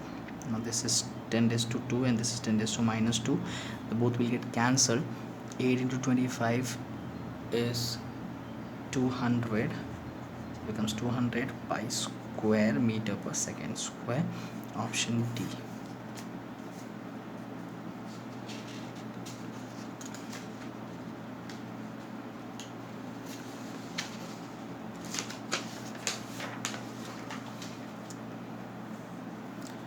Which of the following can give velocity versus displacement for a particle performing simple harmonic motion? Now, out of the following curves, which is the correct curve for velocity and displacement versus time? Alright, so we have two straight lines passing from the origin, one parabola and one ellipse over here. Basically we'll write v is equals to omega under root of a square minus x square. Now on squaring both sides you'll get v square is equals to omega square in bracket a square minus x square. If I multiply omega square inside, it's omega square a square minus omega square x square. Now if I take omega square x square over here, this becomes v square plus omega square x square is equals to omega square a square. Dividing both sides by omega square a square, this becomes v square upon omega square a square plus x square upon a square is equals to 1. If you compare it by this equation, x square by a square plus y square by b square is equals to 1. So this becomes the equation for ellipse. So the correct curve is ellipse and the option is D because it is the fourth curve.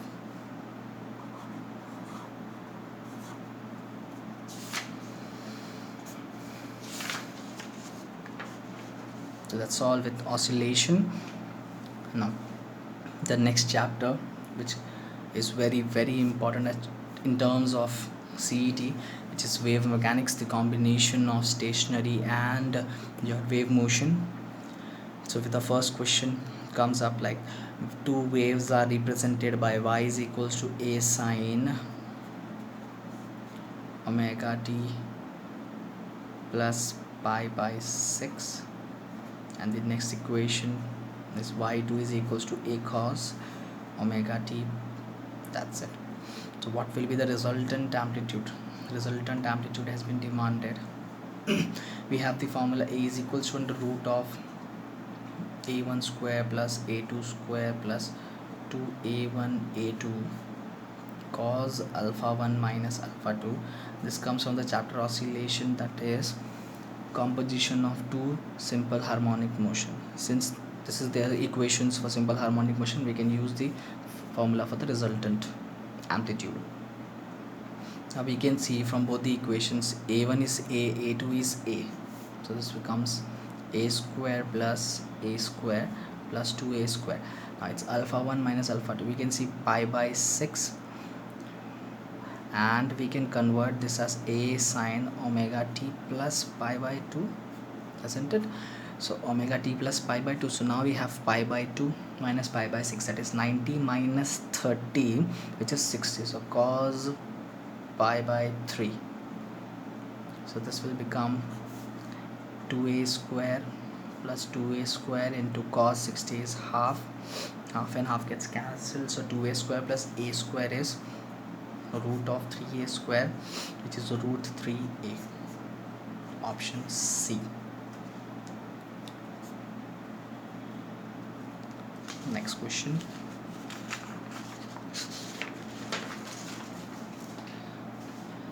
Now again we have a certain question over here. Two waves represented by y is equals to a sine omega t minus kx and y is equals to a cos omega t minus kx. Now you can convert this cos as a sine omega t minus kx plus pi by 2. So there will be a phase difference of minus pi by 2. We can say that as minus pi by 2 is alpha 1 minus alpha 2. Alright, so and the resultant amplitude. So A is equals to under root of similar a1 square plus a2 square plus 2a1 a2 cos of minus pi by 2. So this becomes A is equals to the root of a square plus a square minus 2a square into 0, because cos 90 is 0. So this becomes A is equals to the root of 2a square, which is root 2a. Option C.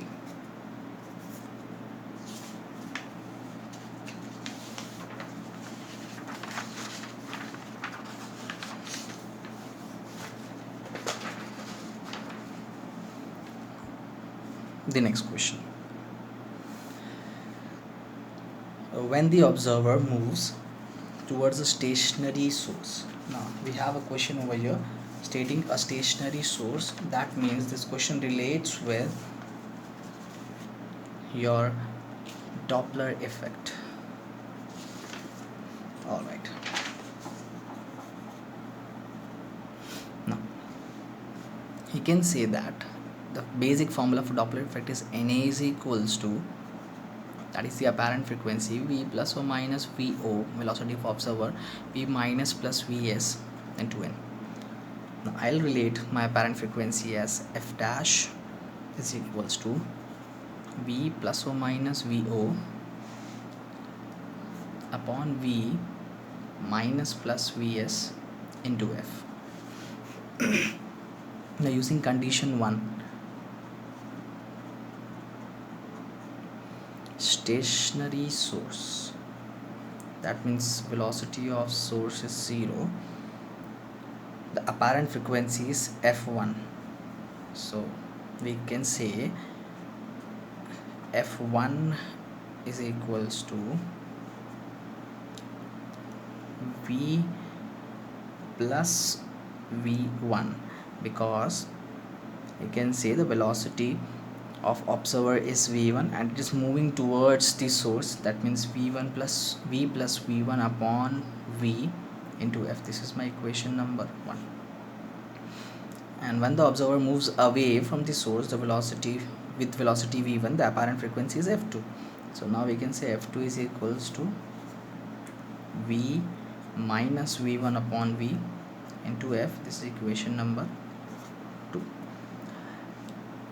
If V is the velocity of sound in air and F1 upon F2 is 2, then V upon V1 is demanded.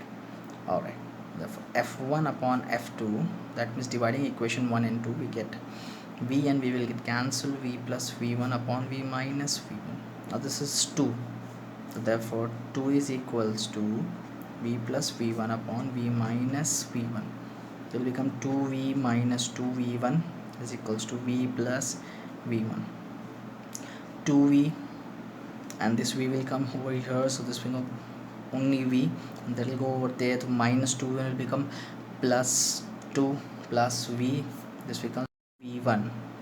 Therefore V upon V1 is equals to 3, which is option B.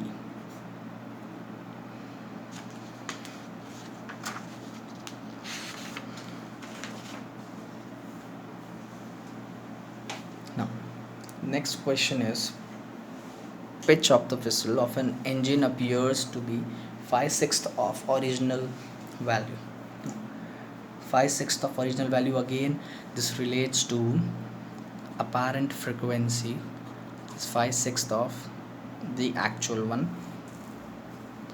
When it passes a stationary observer, that means velocity of observer is to be considered as 0 if the speed of the sound in air has been given 350 meter per second, then the speed of the engine velocity of source has been demanded. Solution. We know that the velocity of observer is 0 and the source is moving away. That means Na is equals to N into V upon V plus Vs. So therefore Na upon N is equals to V upon V plus Vs. So therefore what is Na upon N? There will be 5 upon 6, that is equals to V is 350 upon 350 plus Vs. So on simplification we'll get Vs as 70 meter per second. This is B.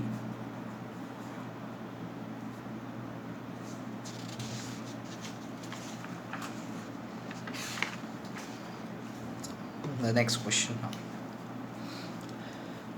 The transverse displacement of a string clamped at both ends is by y x comma t 0.06 sine 2 pi x by 3 cos 60 pi t. So we'll write the equation 0.06 sine 2 pi x by 3 and cos 60 pi t. So this is sine kx and this is cos omega t. So we can say that omega t is equals to 60 pi t, which is pi t cancel. Omega is equals to 60 pi. Also k is equals to 2 pi by 3 from the above equation. Since this is kx, this is kx, k is 2 pi by 3. Now the length of the string is 1.5 meter and its mass is 3 into 10 raised to minus 2 kg. So we have the length, we have the mass, the tension developed in the string has been demanded. So tension is been demanded. Basically we got omega and k, so we can write V is equals to omega upon k. So this is 60 pi upon 2 pi by 3. Pi and pi will get cancelled. This will go up. So 60 into 3 by 2, 30 times this goes. It's 90 meter per second. Now, we all know that V is equals to under root of T by M. So therefore on squaring both sides we get V square is equals to T upon M, where M is nothing but mass per unit length. So we can write it as M upon L. This will become TL upon M is equals to V square. We require T over here. The T is equals to mv square by L. M is mass, which is 3 into 10 raised to minus 2. V is your velocity, which is 90 meters per second. That means 90 square. We can write it as 81 into 10 raised to 2 upon mass. Okay, upon length. Length is 1.5. So this becomes 10 raised to minus 2. 10 raised to 2 will get cancelled. 1.5 one times. This goes 2 times. 2 into 81 is 162 newtons, which is option B.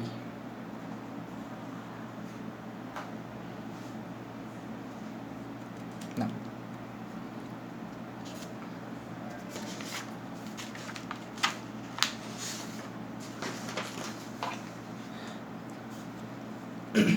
there's another good question.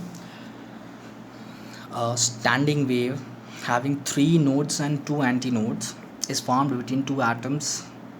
Okay, between 2 atoms,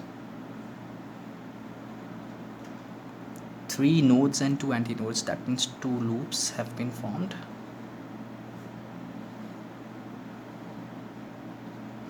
So we have 1 node, 2 node and 3 nodes, while 2 antinodes, and length is 1.21 angstrom unit between them. The wavelength of standing wave, so the wavelength lambda has been required. Now for this condition, we all know that the distance between 2 successive nodes is lambda by 2. Therefore you can say it's lambda by 2 plus lambda by 2, which is lambda, which is equals to your L. Therefore lambda is equals to L is equals to 1.21 angstrom unit, which is option A.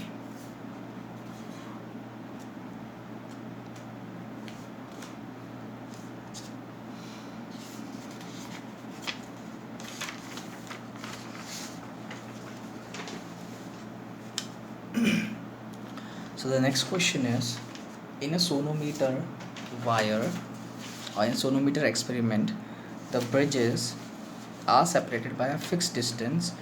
The wire may be slightly elastic. The wire may be slightly elastic, emits a tone of frequency n when held by a tension T. If the tension is increased by to 40 for the tone emitted by the wire will be of frequency. Once again, in a sonometer experiment, the bridges are separated by a fixed distance. The wire, which may be slightly elastic, emits a tone of frequency n when held by a tension T. If the tension is increased to 40, the tone emitted by the wire will be. So the tone has been demanded. So the tone has been demanded for us. Now, we all know n is equals to 1 upon 2L under root of T by M. So T is tension, M is mass per unit length. Tone means the new frequencies condition has been demanded. The options are n, 2n, slightly greater than 2n. That means these are all original frequencies, and the relation between the new or the apparent frequency and the original one has been demanded. So we have mass per unit length, which can be written as pi r square rho. So therefore n is equals to 1 upon 2L under root of T upon pi r square rho. R will come outside, so it becomes 1 upon 2L r under root of T by pi rho. Now, from the above equation we can say length always remains constant, density for the material is constant. Only the two variables are r and t. So n is proportional to root t upon r. So n directly proportional to root t, inversely proportional to r. Now from the above question we can see that t is increasing to certain value. That means t if increases to t dash, then r should decrease to r dash as per the condition here, because it's inversely proportional. So therefore if t increases to 4t, the r should be, or the ratio of r dash by r, which is the new radius, should always be less than 1. So if r dash upon r is less than 1, r upon r dash should be greater than 1. Therefore r is greater than r dash. So we can say that n dash upon n, which is my required n dash, is equals to 2 into r upon r dash. So therefore n dash upon n, so it should be greater than 2.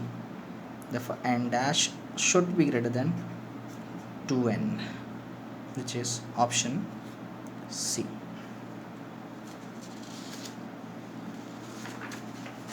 That's all with wave mechanics. Now the next topic which is to be covered is rotational motion from part 1 physics. Now rotational motion is a very important chapter, and here are some important MCQs which are we going to solve today. The moment of inertia of a uniform thin rod of length L, mass m, about an axis, passing through a point at a distance L by 3 from one of its end and perpendicular to the rod is. So moment of inertia of a thin uniform rod of length L, mass m, about an axis, passing through a point at a distance L by 3 from one of its end. So I'll say this distance is L by 3, and about the center, So we know the moment of inertia at the center for a rod is ml squared by 12. So we don't know this distance, so we can calculate this distance by using geometry.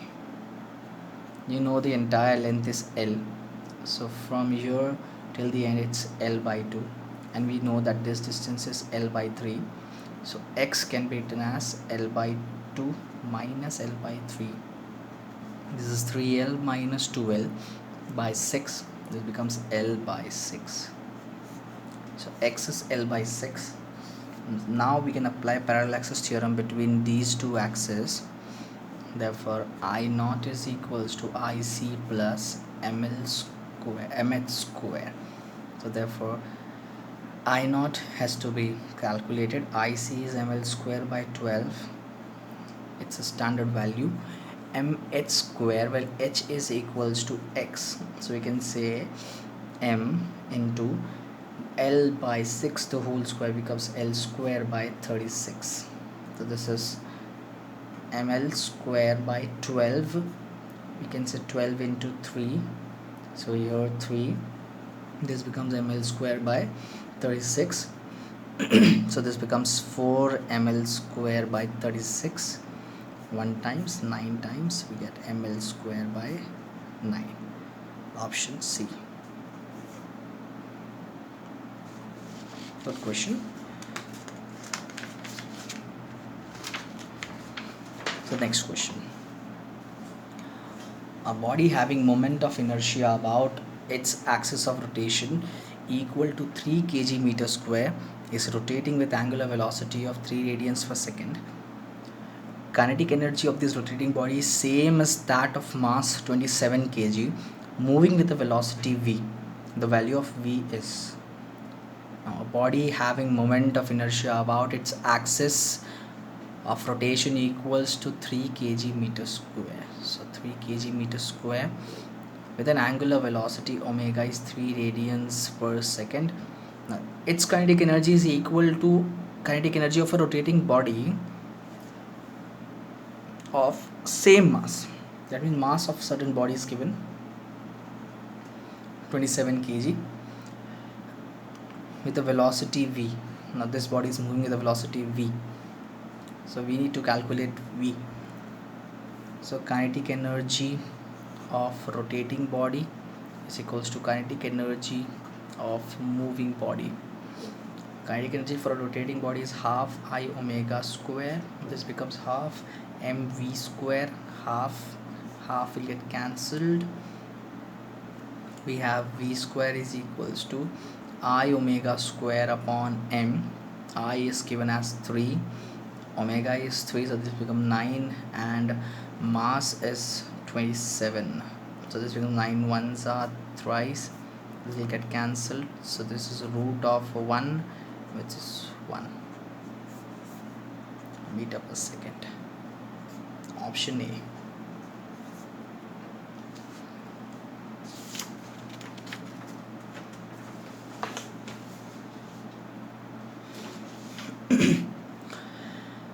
A disk of radius r and thickness r by 6 has moment of inertia 1 about an axis passing through its center and perpendicular to its plane.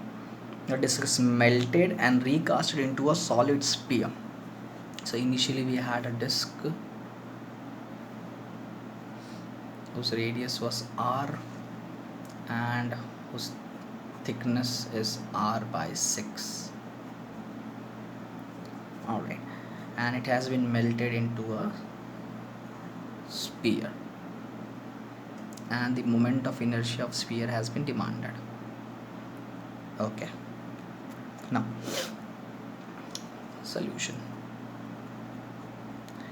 We have moment of inertia disk is half mr square, where we can say this is rd, which is radius of disk, and moment of inertia for a sphere is 2 upon 5 mrs square, where rs is the radius of sphere. Now as it has been melted into a sphere, volume will always remain constant. So volume of disk is equals to volume of sphere. Now, volume of disk is pi r square t. So pi r square, where r is rd into t, and t is thickness, which is r by 6. So we'll say rd by 6 is equals to volume of sphere is 4 by 3 pi r cube.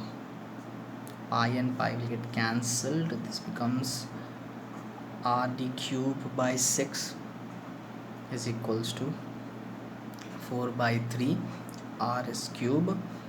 This is 1 this is 2 times, therefore rd cube is equals to 8 rs cube. Therefore rd is equals to 2 rs. Therefore rs is equals to rd upon 2. This is one important equation we have. Now moment of inertia for a sphere, we'll say it's 2 by 5 mrs square, where rs is rd by 2. So this becomes 2 by 5 m rd square by 4. 2 1s are 2 2s are. So we have here half mrd square, which is moment of inertia of disk. So the moment of inertia of a sphere, is is equals to 1 upon 5 into moment of inertia of disk, which is 1/5 of moment of inertia of disk, which is option A.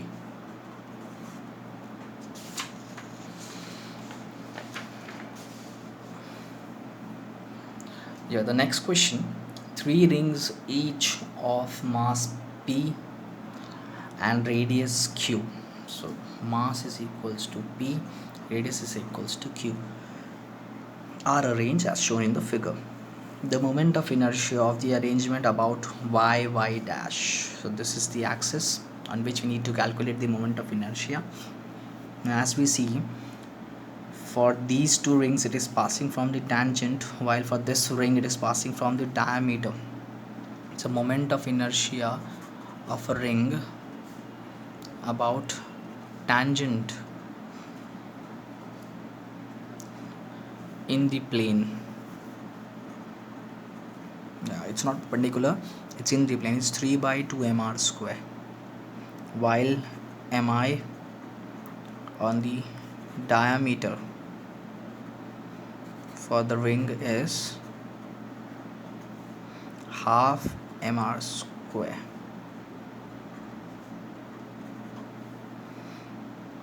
So it is passing from tangents for both these rings, therefore it is total moment of inertia can be given as moment of inertia of the first plus moment of inertia of the second plus moment of inertia of the third. This is 3 by 2 mr square plus 3 by 2 mr square plus half mr square. So everything can be added since the denominator is same. 3 plus 3 6 plus 1 7 by 2 mr square. Now we know m stands for p and r stands for q, so 7 by 2 pq square, which is option A.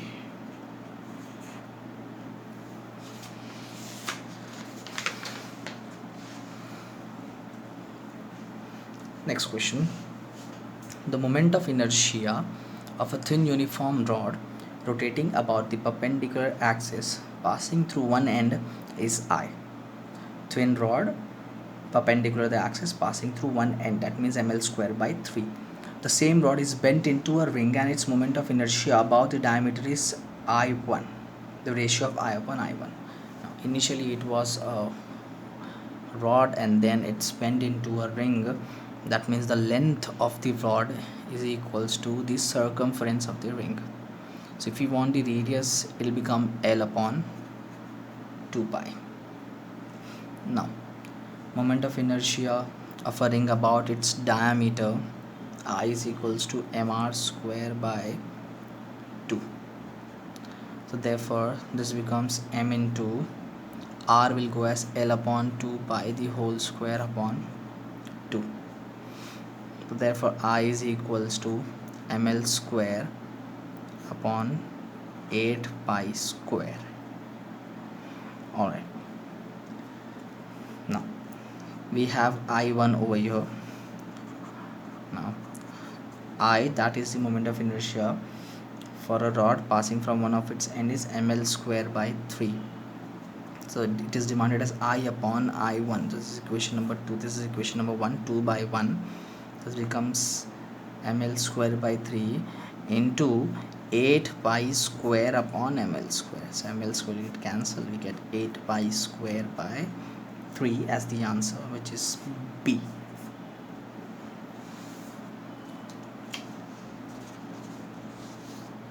So that's it for this session. Thank you. Let us discuss the MCQs of important topics from physics part 2. The first chapter which is to be discussed is atoms, molecules and nuclei. Here goes the first question. A 200-gram cricket ball is thrown. Now m is equals to 200 into 10 raised to minus 3 kg and with the speed of 3 into 10 raised to 3. So we get v is equals to 3 into 10 raised to 3 into 10 raised to minus 2 meter per second. What will be the de Broglie's wavelength? So lambda is equals to question mark. We have the formula lambda is equals to h upon mv. We put h as 6.63 into 10 raised to minus 34 joule second upon 200 into 10 raised to minus 3 into 3 into 10 raised to 1. On simplification, we'll get the answer close to 1.1 10 raised to minus 3 centimeter minus 32 centimeter. Alright, so option A.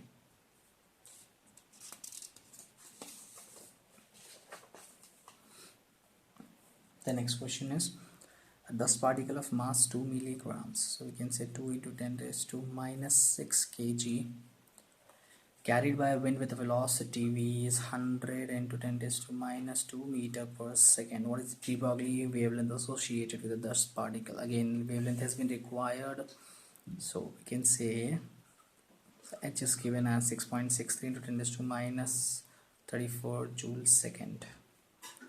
Now lambda is equals to h upon mv. So h is 6.63 into 10 raised to minus 34 upon 2 into 10 raised to minus 6 into velocity is 10 raised to minus 2 into 10 raised to 2 will get cancelled. This comes up to 10 raised to minus 28 and this is 3.32. That's it. 3.32 into 10 raised to minus 28. It's option D.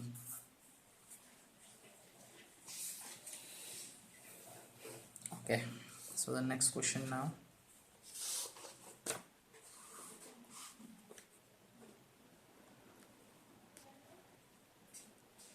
The question is de Broglie wavelength of an electron revolving in the ground state orbit.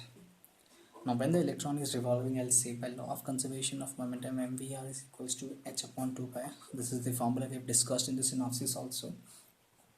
So from here we can say mv is equals to h upon 2 pi r. This is my equation number 1. Now lambda is equals to h upon mv. It is h upon mv is h by 2 pi r. So 2 pi r goes up, h and h will cancel.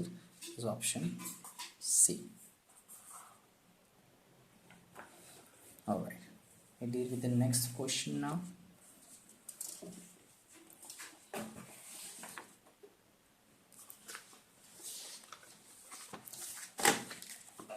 When a hydrogen atom is excited from the ground state, the following are the options. Kinetic energy and potential energy both will increase. No, that's not possible. Kinetic energy and potential both will decrease. Neither of these. Kinetic energy increases, potential decreases. Now it is going from ground to an excited state, so it has to be potential energy increase and kinetic energy decreasing, which is option D.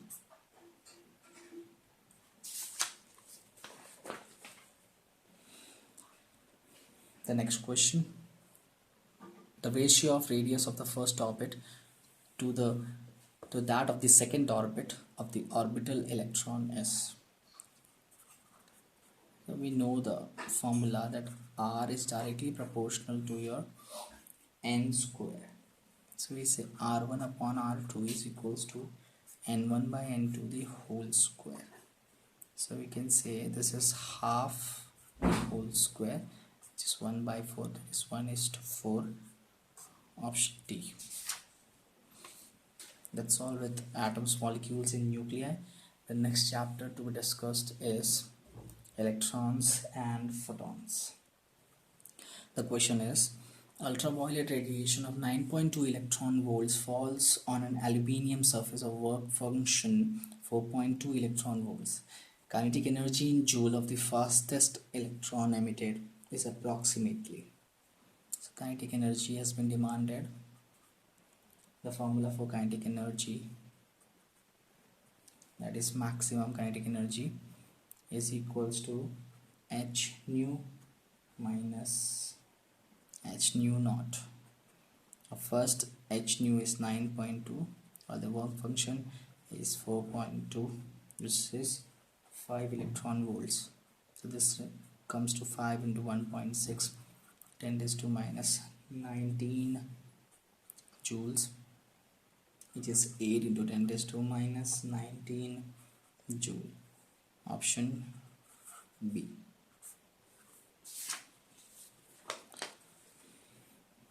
Next, the threshold wavelength of a certain metal is 6600 angstrom unit. The photoelectric work function for the metal will be. We have the following data: H is equals to 6.6 into 10 raised to minus 34, and C is equals to 3 into 10 raised to minus 8 meter per second. It should be 3 into 10 raised to 8 meter per second. There's a bit of correction over here. Now, W is equals to HC by lambda, where lambda naught, we'll use a threshold wavelength. 6.6 into 10 raised to minus 34 into 3 into 10 raised to 8 whole upon lambda is 6600 into 10 raised to minus 10. Now this basically is very simple problem, and on simplification we'll get 3 into 10 raised to minus 19 joule. Option C.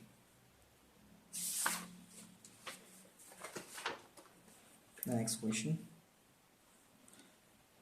work function of a metal is 2 electron volt. The maximum wavelength of photons required to emit electrons from its surface. The maximum wavelength lambda max has been required. Work function W naught is 2 electron volt, but W naught, as we all know, is Hc by lambda max. Therefore Hc by lambda max is equals to 2 electron volts. Therefore lambda max can be written as Hc upon 2 electron volts.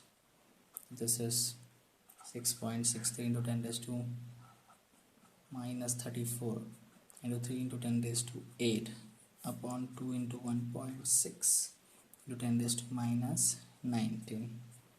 So this gives us 6.215 10 raised to minus 7 meters, that is 6215 into 10 raised to minus 10 meters, which is 6215 angstrom unit. This is option A.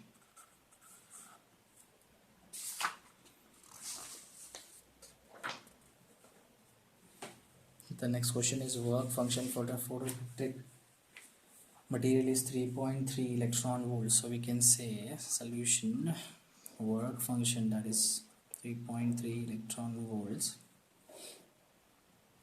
The threshold frequency nu naught is equals to question mark. A simple yet important problem. W naught is equals to h nu naught. Therefore nu naught can be given as W naught upon h. W naught is 3.3 into 10 into 1.6 into 10 raised to minus 19 upon 6.63 into 10 raised to minus 34. This gives us to be almost 7.89 10 raised to 14. So that is 8 into 10 raised to 14 hertz, which is option A. So that's all in this session. Thank you. Hi, today we're going to solve some other MCQs in this session. So the first MCQ as we go, the space inside a toroid is filled with tungsten whose susceptibility is 6.8 into 10 raised to minus 5. I would highlight this. So we get susceptibility is equals to 6.8 into 10 raised to minus 5. The percentage increase in the magnetic field will be, okay, so I would name it as percentage increase in magnetic field. Now as we all know that B is equals to mu naught H into 1 plus susceptibility. So therefore B is equals to P naught into 1 plus susceptibility. Therefore B is equals to B naught plus B naught into susceptibility. Therefore B minus B naught is equals to B naught into susceptibility. Therefore susceptibility is equals to B minus B naught upon P naught. Now if we multiply both sides by 100, so susceptibility into 100 is equals to B minus B naught upon B naught into 100. So this is change in the field, and I would say into 100 gives me percentage change. This is delta B, which is susceptibility, that is 6.8 into 10 raised to minus 5 into 100. So therefore percentage change in delta B is equals to 6.8 into 10 raised to minus 3, which is 0.0068%, and the option is A. Okay, now the shortcut in this problem is, whenever you get such a question where only susceptibility is given and percentage increase or decrease in the magnetic field has been demanded, you can directly multiply susceptibility by 100. The next question. A current of 10 ampere is flowing through a circular coil of 5 turns. So I would say current is been given as 10 amperes and number of turns is 5. We have it for a circular coil. The coil lies in the xy plane. So the coil lies in the xy plane. What is the magnitude and direction of magnetic dipole moment? Now we require magnetic dipole moment. Actually we require m bar because we need the magnitude as well as direction. Alright, so basically m is equals to nia. Okay, there's another data over here where the radius is 7 centimeters. I would say r is 7 to 10 raised to minus 2 meters. So therefore m is equals to 5 into 10 into pi into 7 into 10 raised to minus 2 the whole square. So 5 into 10 is 50 into 3.142 into 49 into 10 raised to minus 4. So this is 50 into almost 50. This gives me 2500. 3.142 as 3 into 10 raised to minus 4. 3 into 25 is 75 into 10 raised to 2 into 10 raised to minus 4. So this becomes 10 raised to minus 2. So 75 into 10 raised to minus 2 is 0.75, close to 0.77. ampere meter square. Now there are two options. You see, option B as well as option C is 0.77, but one is in z axis, another one is in y axis.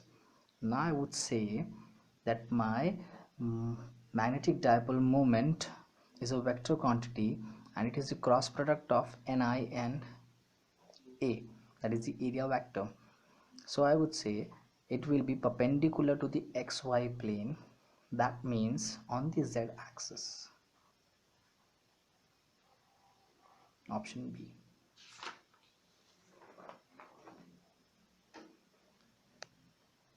The susceptibility of a paramagnetic material or substance was found for different temperatures, and a graph of x against, so x versus 1 by T has been plotted.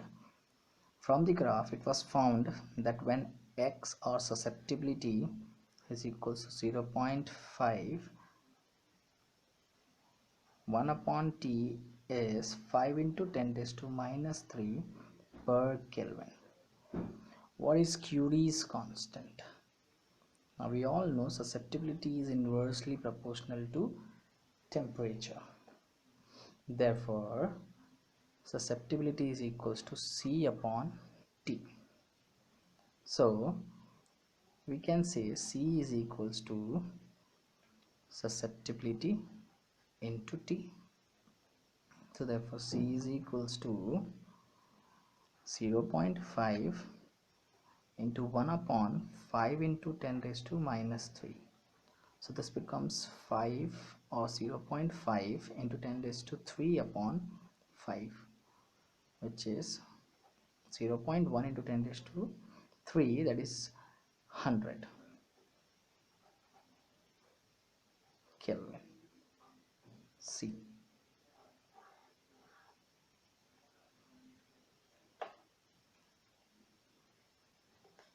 The next question. A straight wire carrying current I is turned into a circular loop. Okay, so I have a wire which has been turned into a circular loop. So the length is L. Here L is equals to 2 pi r. If the magnitude of magnetic moment associated with it in MKS unit is M, so I would say magnetic moment is M. What is the length of wire? So here we require an expression. First of all, we'll see that magnetic dipole moment is current into area. Actually it's NIA, but here there's only singleton, so I would directly prefer N as 1, so I into A. I into pi r square, where r is the radius of the circular loop. From here r square is equals to m upon I pi. So therefore r is equals to under root of m upon I into pi. Now if I multiply both the sides by 2 pi, this becomes 2 pi r, and this becomes 4 pi square m upon I into pi. Pi and square will get cancelled, so therefore 2 pi r is nothing but length, so L is equals to 4 pi m upon I. Option C.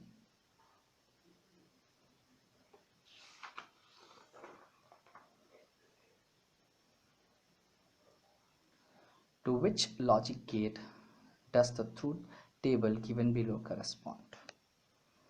Now if you observe this table, this gives me 0 0 and the output is 0, 0 1 the output is 0, 1 0 output 0, 1 1 the output 1. So this reminds me of the table A dot B, and A dot B is nothing but AND gate. Option C.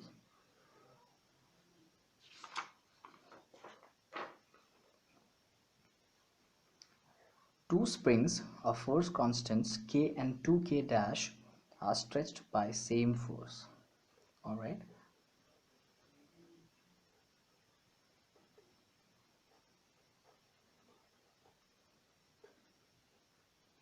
So here the force constant is K, but here it is 2K dash. It's not the double of K, it's a different force constant 2K dash. So it's a bit of a tricky question. If W1 and W2 are energy stored in them, energy, that means it will be potential energy W1 and W2, then relation between them we have to find out. Okay, we all know F is equals to minus kx. Now F is equals to minus kx for F1 is my equation number 1, and F is equals to F2 is equals to minus 2k dash x. This will be equation number 2. So therefore, as since the force is equal, F1 is equals to F2, I would say minus kx is equals to minus 2k dash x. Minus will get cancelled, x and x get cancelled, so k is equals to 2k dash. Therefore k dash is equals to half of k. This relation is very important. Now let us find out the relation between your potential energy and k. W is equals to half kx square. From here we can say W is directly proportional to k. So for W1 upon W2, it will be K1 upon K2. For me, K dash is my K2 and K is my K1. So therefore, W1 upon W2 is equals to, you see, K dash is half of K. That means K is less than K dash. So K dash is half of K and W is directly proportional to K. That means W2 is equals to half of W1. Therefore W1 is equals to 2 into W2. Option B.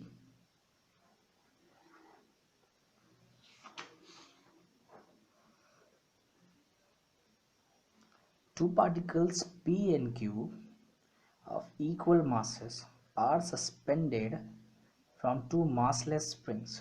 Alright, so we have two particles P and Q of equal masses suspended from two massless strings. So first mass is P, the second one is Q.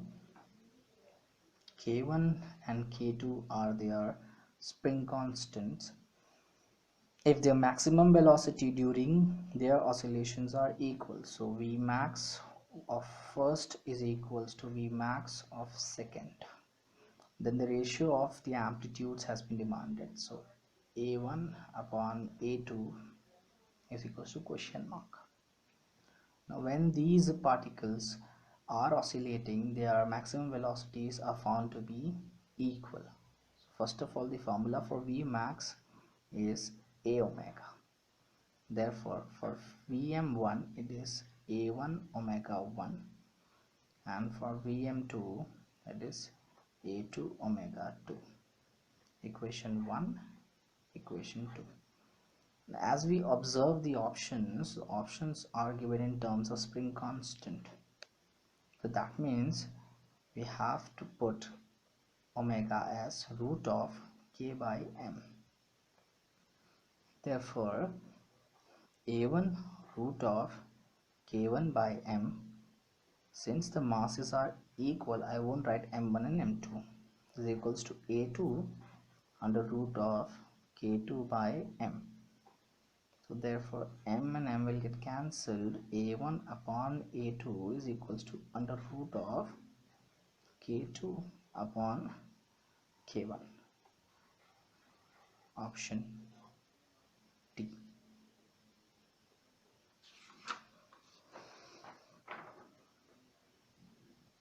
A simple pendulum is suspended from the ceiling of a lift. When the lift is at rest, its periodic time is T. Okay, so when the lift is at rest, time period is T. What should be, with what acceleration should be the lift accelerated upwards so that the period of pendulum becomes T by 2. Okay, so I would say T1 is equals to T and T2 is equals to T by 2, and we require acceleration to be given to the lift so that T becomes T by 2. First of all, we'll write the formula for time period of simple pendulum. T is equals to 2 pi under root of L by G. From here, if keeping every physical quantity as constant, only G, so T is inversely proportional to root of G. Now, since it has to be accelerated upwards and it is inversely proportional to root of G for the second condition, so if this is T1, for the second condition T2 is equals to 2 pi under root of L upon G plus A. Therefore T2 becomes inversely proportional to root of G plus A. So on taking the ratio, I would get T1 by T2 is equals to under root of G plus A by G. On squaring both sides, I would get T upon T by 2 the whole square is equals to G plus A. As we see, it is T and T by 2, T and T will get cancelled, this will become 4 is equals to G plus A upon G. Therefore 4G minus G is equals to A, so therefore A is equals to 3G. So we require an acceleration of 3G in the upward direction so as to make the time period as T by 2.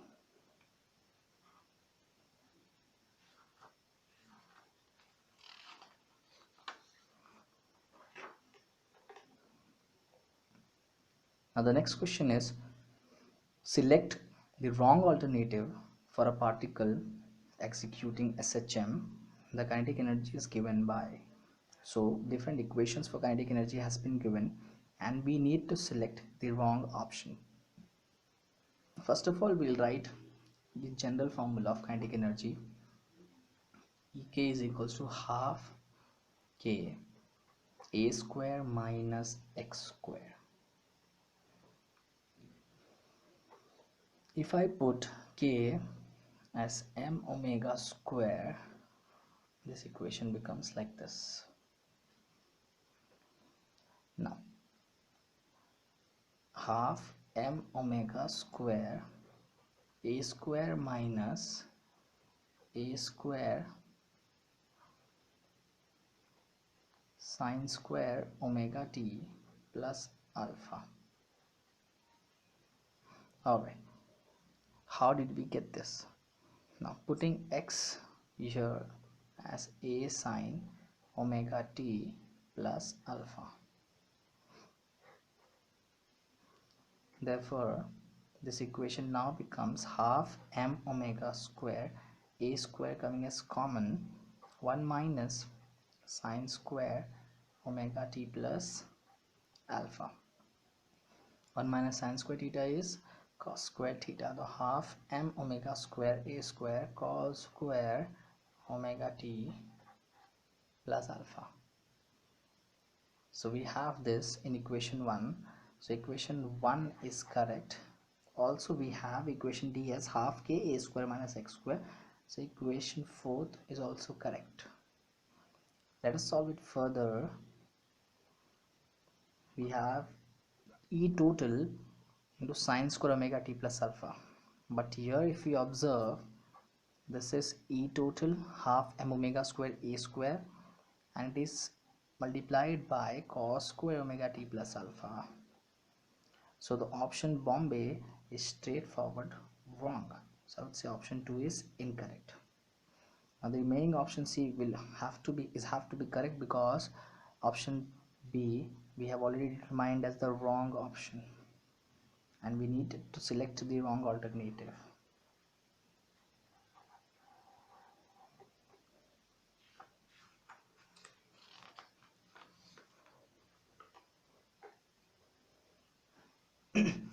If Vm and Am denote the maximum velocity and maximum acceleration of a particle performing SHM, then amplitude of SHM is okay. So Vm is Vmax and Am is Amax. We all know Vmax is equals to A omega and Amax is equals to A omega square. If we square Vmax, so Vmax square is equals to A square omega square. This is my equation number 3, 1 and 2. So if I divide 3 by 2, I'll get Vm square upon Am is equals to A square omega square upon A omega square. Omega square got cancelled, A and square gets cancelled. A is equal to Vm square upon Am. Here option A resembles it.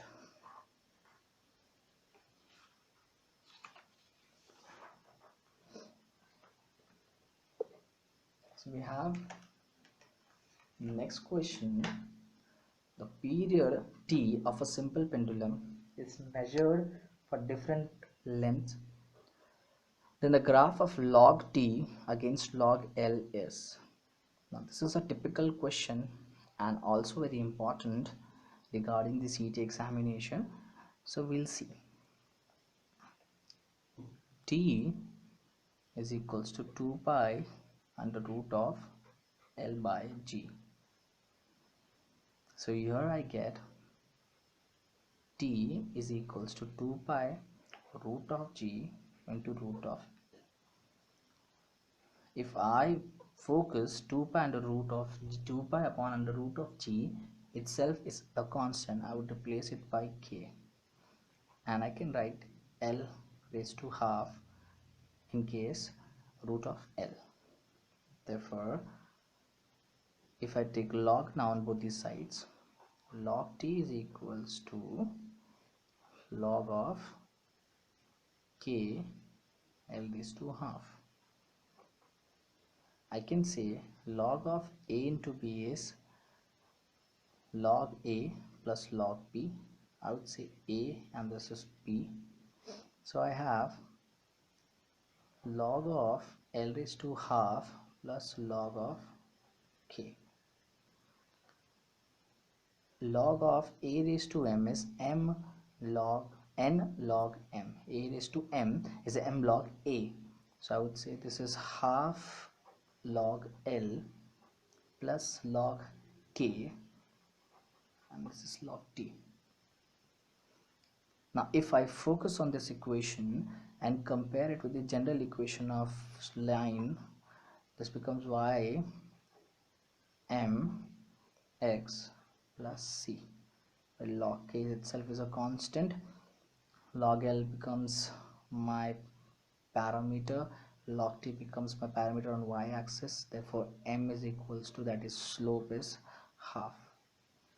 Therefore it's a straight line with slope half, and that's option C.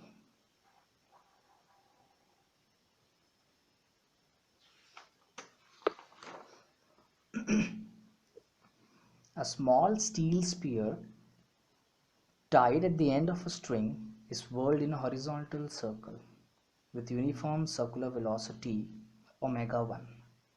The string is suddenly pulled so that the radius of the circle is halved. Alright. So I would say R2 is equals to half of R1. If omega 2 is the new angular velocity, then therefore initially it was omega 1 and now it's omega 2. We need to establish a relation between omega 1 and omega 2. Initially the ball or steel sphere is tied at the end of the string and made to whirl. Therefore, and now when the radius or the string is pulled by half, I would say angular momentum is always conserved. So L1 is equals to L2, that is I1 omega 1 is equals to I2 omega 2. So therefore I have mr square omega 1 is equals to mr square omega 2. From here omega, or that's r1 and r2, omega becomes inversely proportional to r square. Now most of the students do this mistake because they use law of conservation of angular momentum over here. But now as we know, this r is not the radius of sphere, this r is the length of the string. So we cannot use this r because here it represents radius of sphere and we need the length of string as r. So this relation becomes incorrect. So you don't need to use law of conservation of angular momentum in this case, as it is followed by some books. Now the correct method is, we all know V is equals to R omega. Now this R represents the length of the string. Therefore omega is equals to V upon R. Therefore omega is inversely proportional to R. Now when I focus over here, R2 is half of R1, that means R2 is less than R1. So if this is omega 1 inversely proportional to R1, omega 2 inversely proportional to R2. So if R2 is less than R1, omega 2 is greater than omega 1. That means omega 1 will be less than omega 2. Option C.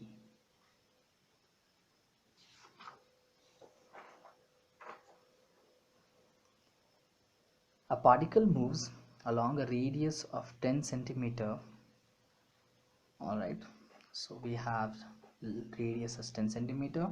If its linear speed changes from 4 meter per second, so v1 is 4 meter per second, v2 is 5 meter per second, in 1 second, I would say it's dt, time interval, angular acceleration has been demanded.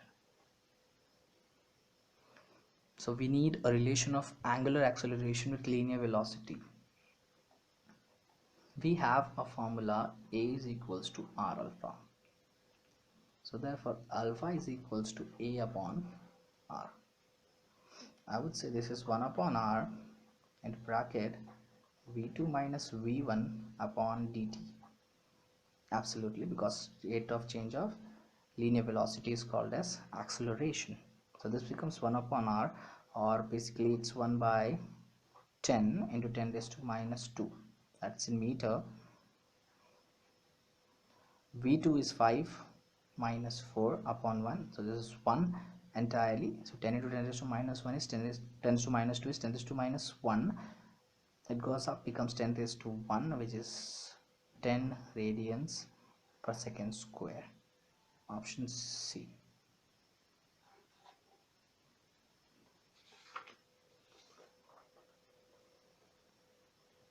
Next question. A body is tied at the end of a string and whirled around in a horizontal circle. Okay, so it's kind of a conical pendulum, I would say.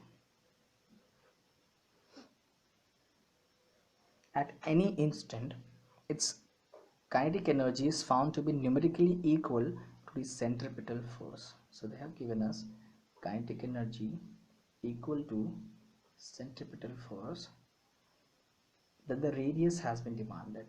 So r is equals to question mark. Now we all know kinetic energy is half mv square and centripetal force is mv square upon r. Straight away we get r is equals to 2 meters. Option C.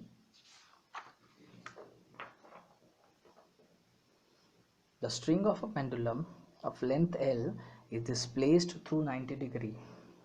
Okay, so initial position is this and it has been displaced through 90 degree. So this is my new position. Angle here is 90 degree, that is pi by 2. Then the minimum strength of the string in order to withstand the tension.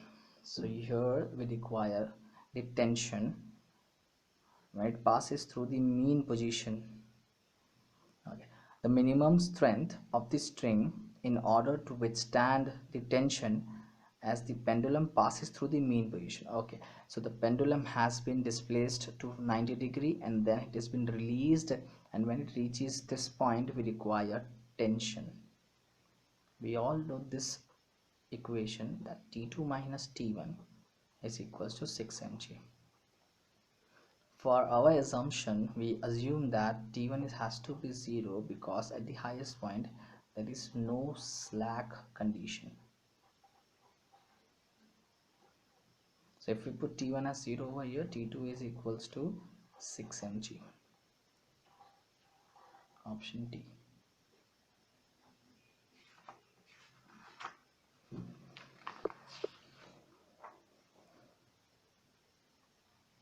Now this is one good question.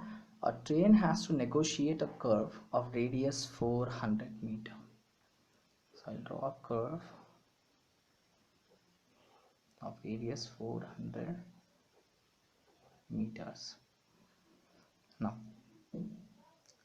the speed of the train is 72 kilometers per hour. So V is 72 into 5 upon 18. So I get 20 meter per second. If the distance between the two rails is 1 meter, so this distance is 1 meter, sometimes the question could be asked like that a train has to negotiate a curve of radius 400 meter and the rail is of meter gauge. So meter gauge is the distance between these two rails and meter gauge means 1 meter. So it's not necessary that they will mention 1 meter as a distance over there. Then the outer rail will be raised over the inner rail. So this is a problem based on banking of roads, and if this is the horizontal position and this is the distance between the rail, I need h. This is my angle of banking and this is 1 meter. So if I apply sine theta over here, this becomes h upon d. Therefore h is equals to d sine theta.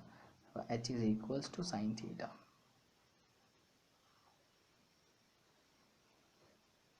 Now in banking of roads we have one formula which deals with the term theta and velocity, that is v is equals to under root of rg tan theta. We all have heard this formula. Therefore v square is equals to rg tan theta. Therefore tan theta is equals to v square by rg. Therefore theta will be tan inverse of v square by rg. Now what do we have v square as? So v is 20, so this becomes 400.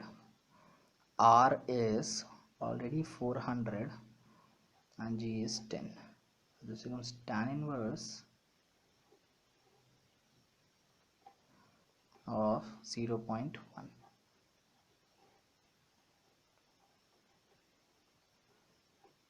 So this is tan inverse of 0.1. Now we cannot use log table in the examination, so how to calculate this value? tan inverse of theta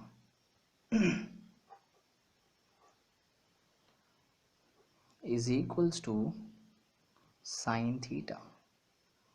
That means whatever value I calculate from here and I put it in sine theta, I would get the same answer.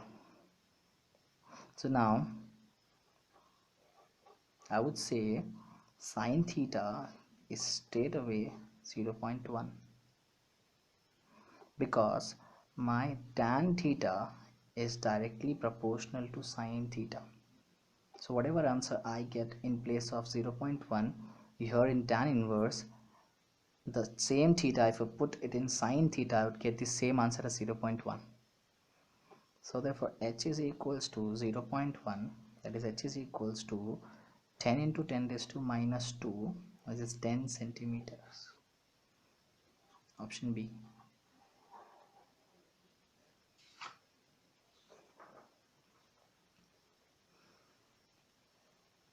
Next question.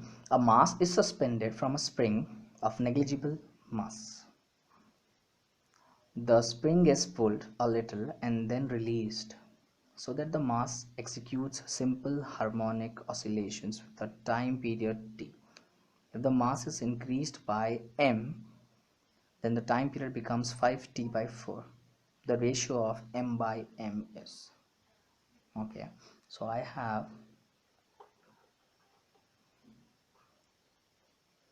a mass m suspended by the spring and this oscillates. So when I attach another mass, this becomes m plus m, and now the time period becomes 5t by 4. Initially it was t, so we have to calculate the ratio of m by m. Now time period, we have a formula 2 pi under root of m by k.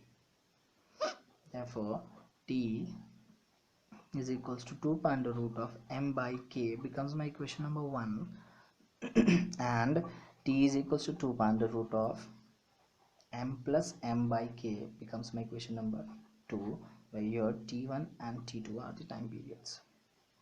Now when I take the ratio, this becomes t1 upon t2 is equals to under root of m upon, or I would say t2 by t1, that will be more preferable. This becomes m plus m upon m. Therefore t2 upon t1, on squaring both sides, I would say 5 by 4t upon t the whole square is equals to 1 plus m by m. See, I took the LCM, this becomes 1 plus m by m, and also taking square, so the root goes away, so the equation looks like this. So on squaring I would get this 25 by 16 is equals to 1 plus m by m. So therefore m by m is 25 by 16 minus 1. 25 minus 16 is 9 upon 16. So m by m ratio comes as 9 by 16. Option A.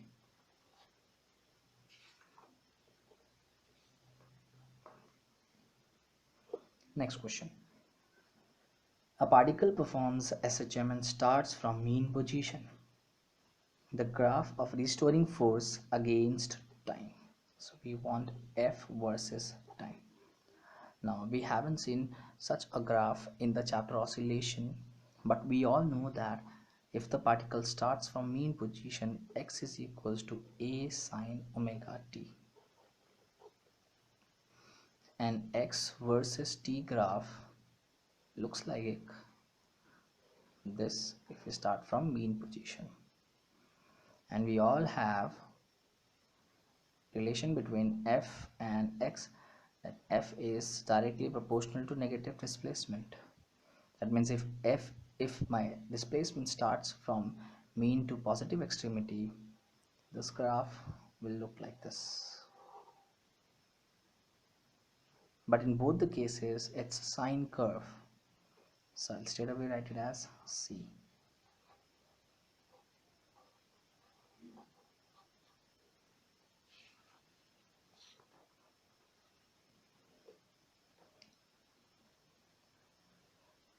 When a mass of 1 kg is suspended from a spring, it is stretched by 0.4 meter.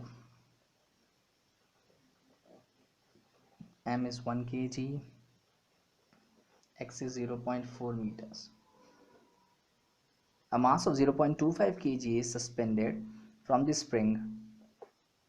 So this becomes my M1 and I have M2 as 0.25 kg. It's suspended from the spring and the spring is allowed to oscillate. So M2 has been suspended when the spring is performing oscillation 0.25 kg. G is 10 meter per second square. Time period has been demanded. So whenever we have time period and mass in the question, I would use directly T is equals to 2 pi under root of M by K. So I have M 0.25 because it is M2 here, but that is oscillating and time period is required when 0.25 kg is oscillating. So the main motive is to calculate K. K of the material remains same whatever mass is stretched or suspended and however it is stretched, because it depends on the material of the spring. So initially when I saw M1 as 1 kg attached and the displacement of 0.4 meter, I will say the restoring force is equals to Kx, neglecting negative sign over here, taking magnitude. Therefore K is equals to F upon X. Now F becomes M1G upon X. You have M1 as 1, G as 10 and this is 0.4. So this becomes 10 upon 0.4, so 100 upon 4, so this becomes 25. So K is 25. So now I can put T is equals to 2 pi under root of M2 is 25 into 10 raised to minus 2 kg upon 25. 25 gets cancelled. This becomes 2 pi into root of 10 raised to minus 2, which is 10 raised to minus 1. This is 6.28 into 10 raised to minus 1. This is 0.628 seconds. Option C.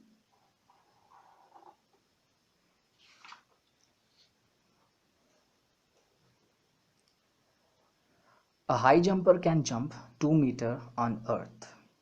With the same effort, how high will he be able to jump on a planet whose density is 1/3? So on earth H1 is 2 meters and H2 has been demanded. Alright, so density of that planet, I would say rho 2 is 1 by 3 rho 1, which is earth, and radius is 1/4. That means R2 is 1 by 4 R1. So we require H2, but the actual concept is to calculate acceleration due to gravity, because the jump of a person on any planet depends on height. Therefore we can write G is equals to Gm upon R square. I would put as G1, M1 and R1, and G2 is equals to G M2 upon R2 square. But instead of dividing and calculating, I can straight away write it as G is equals to Gm upon R square, where mass can be replaced by density. We all know density is mass upon volume, so therefore mass is equals to volume into density. So it becomes GV rho upon R square. Now we can also write volume as 4 by 3 pi r cube, because it's a planet, so it will be spherical.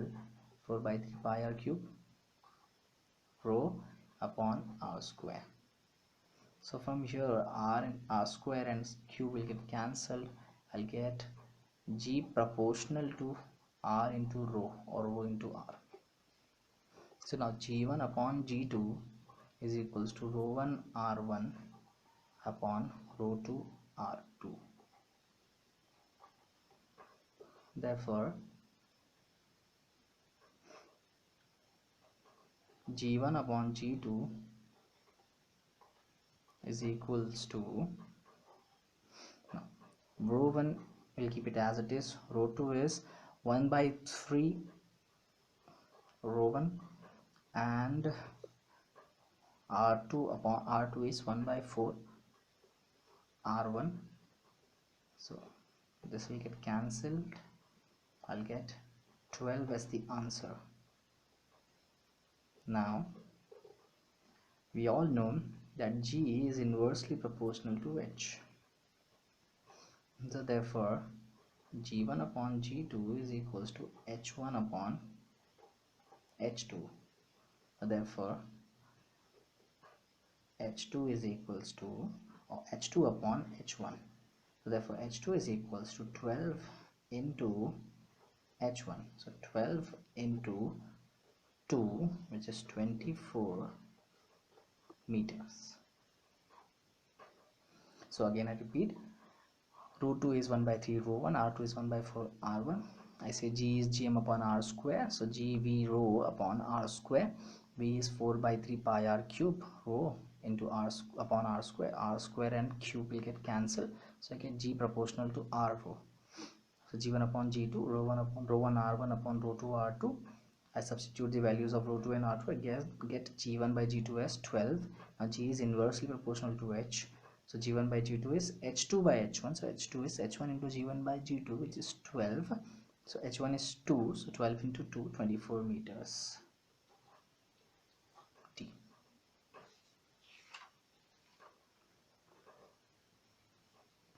Now, masses 8 kg and 2 kg are 18 centimeter apart. So masses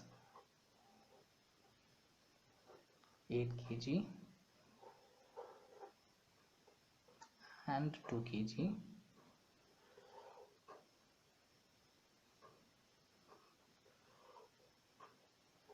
are 18 centimeter apart. The point where the gravitational field due to the masses is 0. Alright, so maybe a person, if it travels on this line, at some point both these masses could not attract it and it may escape to the space. So I would name this distance as x. So this indirectly becomes t minus x. This is my m1, this is my m2. We all know G is equals to G1 upon R square. If this is G1, this becomes m1, this becomes R1 square. Alright, so therefore G2 is equals to Gm2 upon R2 square. Now we all know that the gravitational field due to the masses is 0. So therefore G1 minus G2 is equals to 0. If the point is over here, say O, R for the body 1 is x square and R2 for the body 2 is d minus x the whole square. And if G1 minus G2 is 0, therefore G1 is equals to G2. So this is my G1 and this is my G2. So therefore Gm1 upon x square is equals to Gm2 upon d minus x the whole square. I would say G and G will cancel. Have m1 upon m2 is equals to x square upon d minus x the whole square. M1 upon m2, that is 8 by 2 x square upon d minus x the whole square. This becomes 4, taking square root. 2 is equals to x upon d minus x. So on simplification this will become 2d minus 2x is equals to x. Therefore 2d is equals to 3x. Therefore x is equals to 2d by 3. Therefore x is equals to 2 into d is 18 upon 3, 1s are 6 are 12, so 12 or 12 centimeters or 0.12 meters. Now x is from mass 1, so 0.12 meter from mass 1, that is 8 kg. Option A.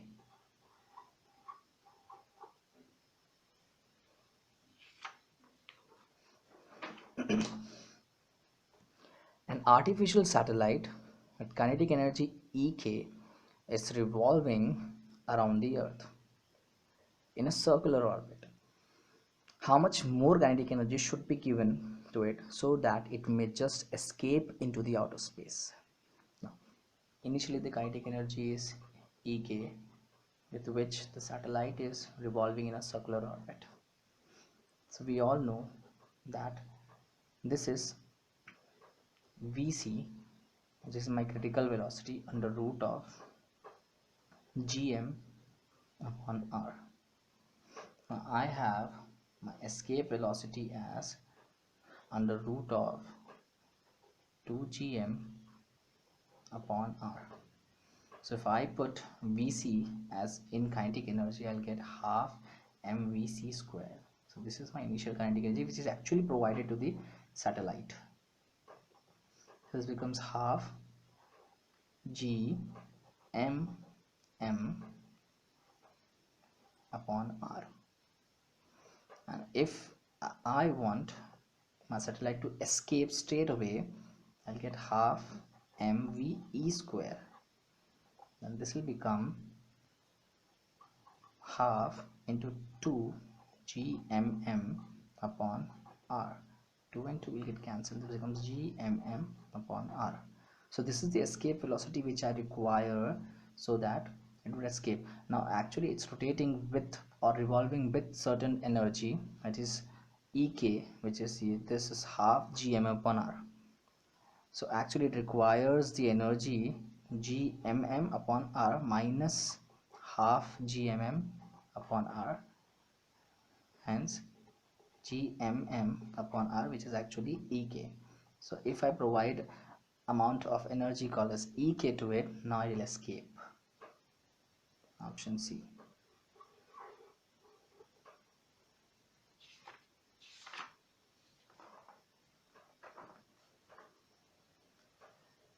A uniform ring of radius r lies in xy plane with center coinciding with the origin. Uniform ring lies in x and y plane with center coinciding with the origin. Its moment of inertia about an axis passing through a point on x-axis at a distance x equals to 3r. So maybe this will be the axis and the distance is x equals to 3r and parallel to y-axis. In plane is equals to, therefore this I would name as I1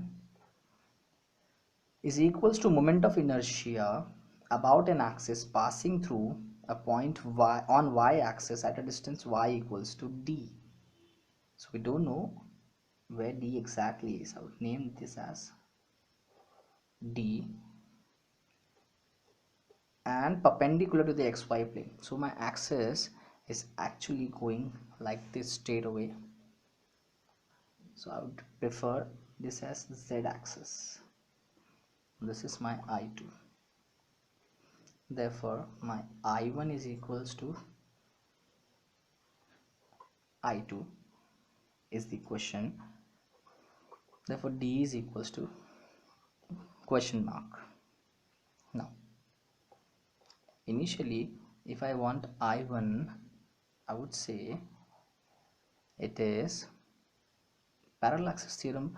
We can use I naught is equals to IC plus MH square.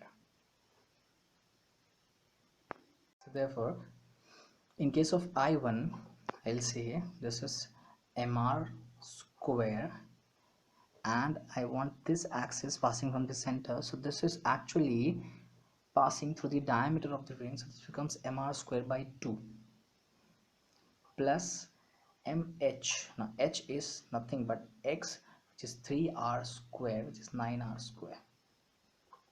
So this becomes mr square by 2 plus 9mr square. So this is mr square upon 2, or LCM I'll get 2 9s are 18 plus 1 19, so this becomes 19 by 2 mr square is my I1.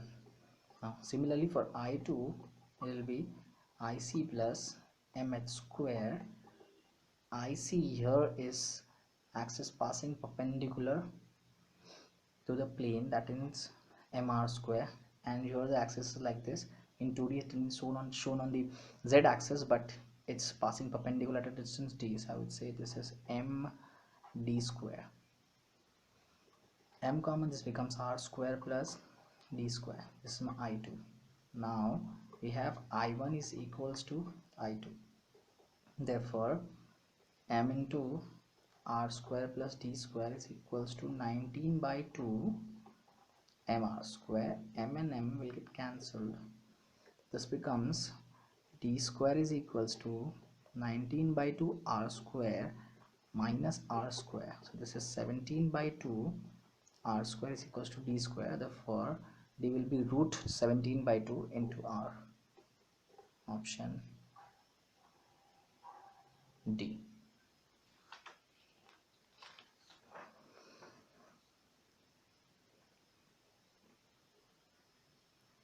Water rises to a height of 5 cm in a glass capillary tube of if the area of cross section of the tube is reduced to 1/16 of the former value.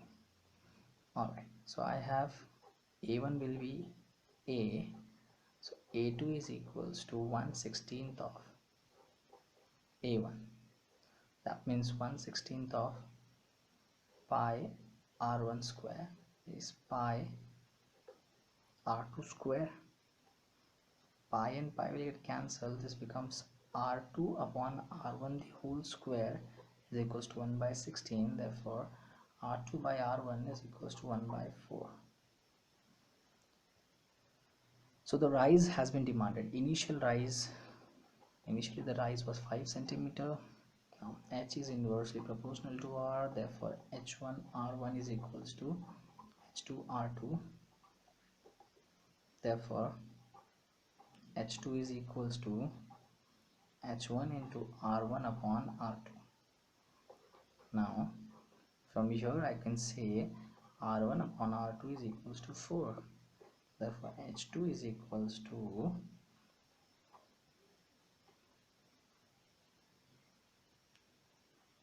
5 into 4, which is 20 centimeters.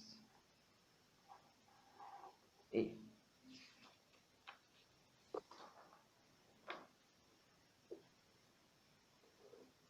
Now the excess pressure inside a soap bubble of volume V is P. Then the excess pressure inside a soap bubble of volume 2V is. So we require relation between pressure and volume. In the chapter surface tension, we don't have a straight relation between pressure and volume, but I can say excess pressure is equals to, for a soap bubble, is 4T by R. That means it's inversely proportional to R.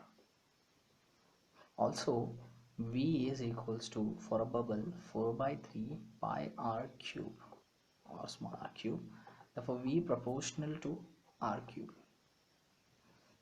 Therefore R proportional to V raised to 1 by 3. So therefore P is inversely proportional to V raised to 1 by 3 from equation 2, equation 1. Now the excess pressure inside a soap bubble of volume V is P. Then the excess pressure inside a soap bubble in volume is 2V. So therefore P1 or P2 upon P1 is equals to V1 upon V2. the whole raised to 1 by 3. V1 will be as it is, V2 will be 2V1. So V1 raised to 1 by 3 and 2 raised to 1 by 3, V1 raised to 1 by 3. So V1 raised to 1 by 3 and V1 raised to 1 by 3 gets cancelled. I get P2 by P1 as 1 upon 2 raised to 1 by 3. Therefore P2 is equals to P1 upon cube root of 2, and that is option C.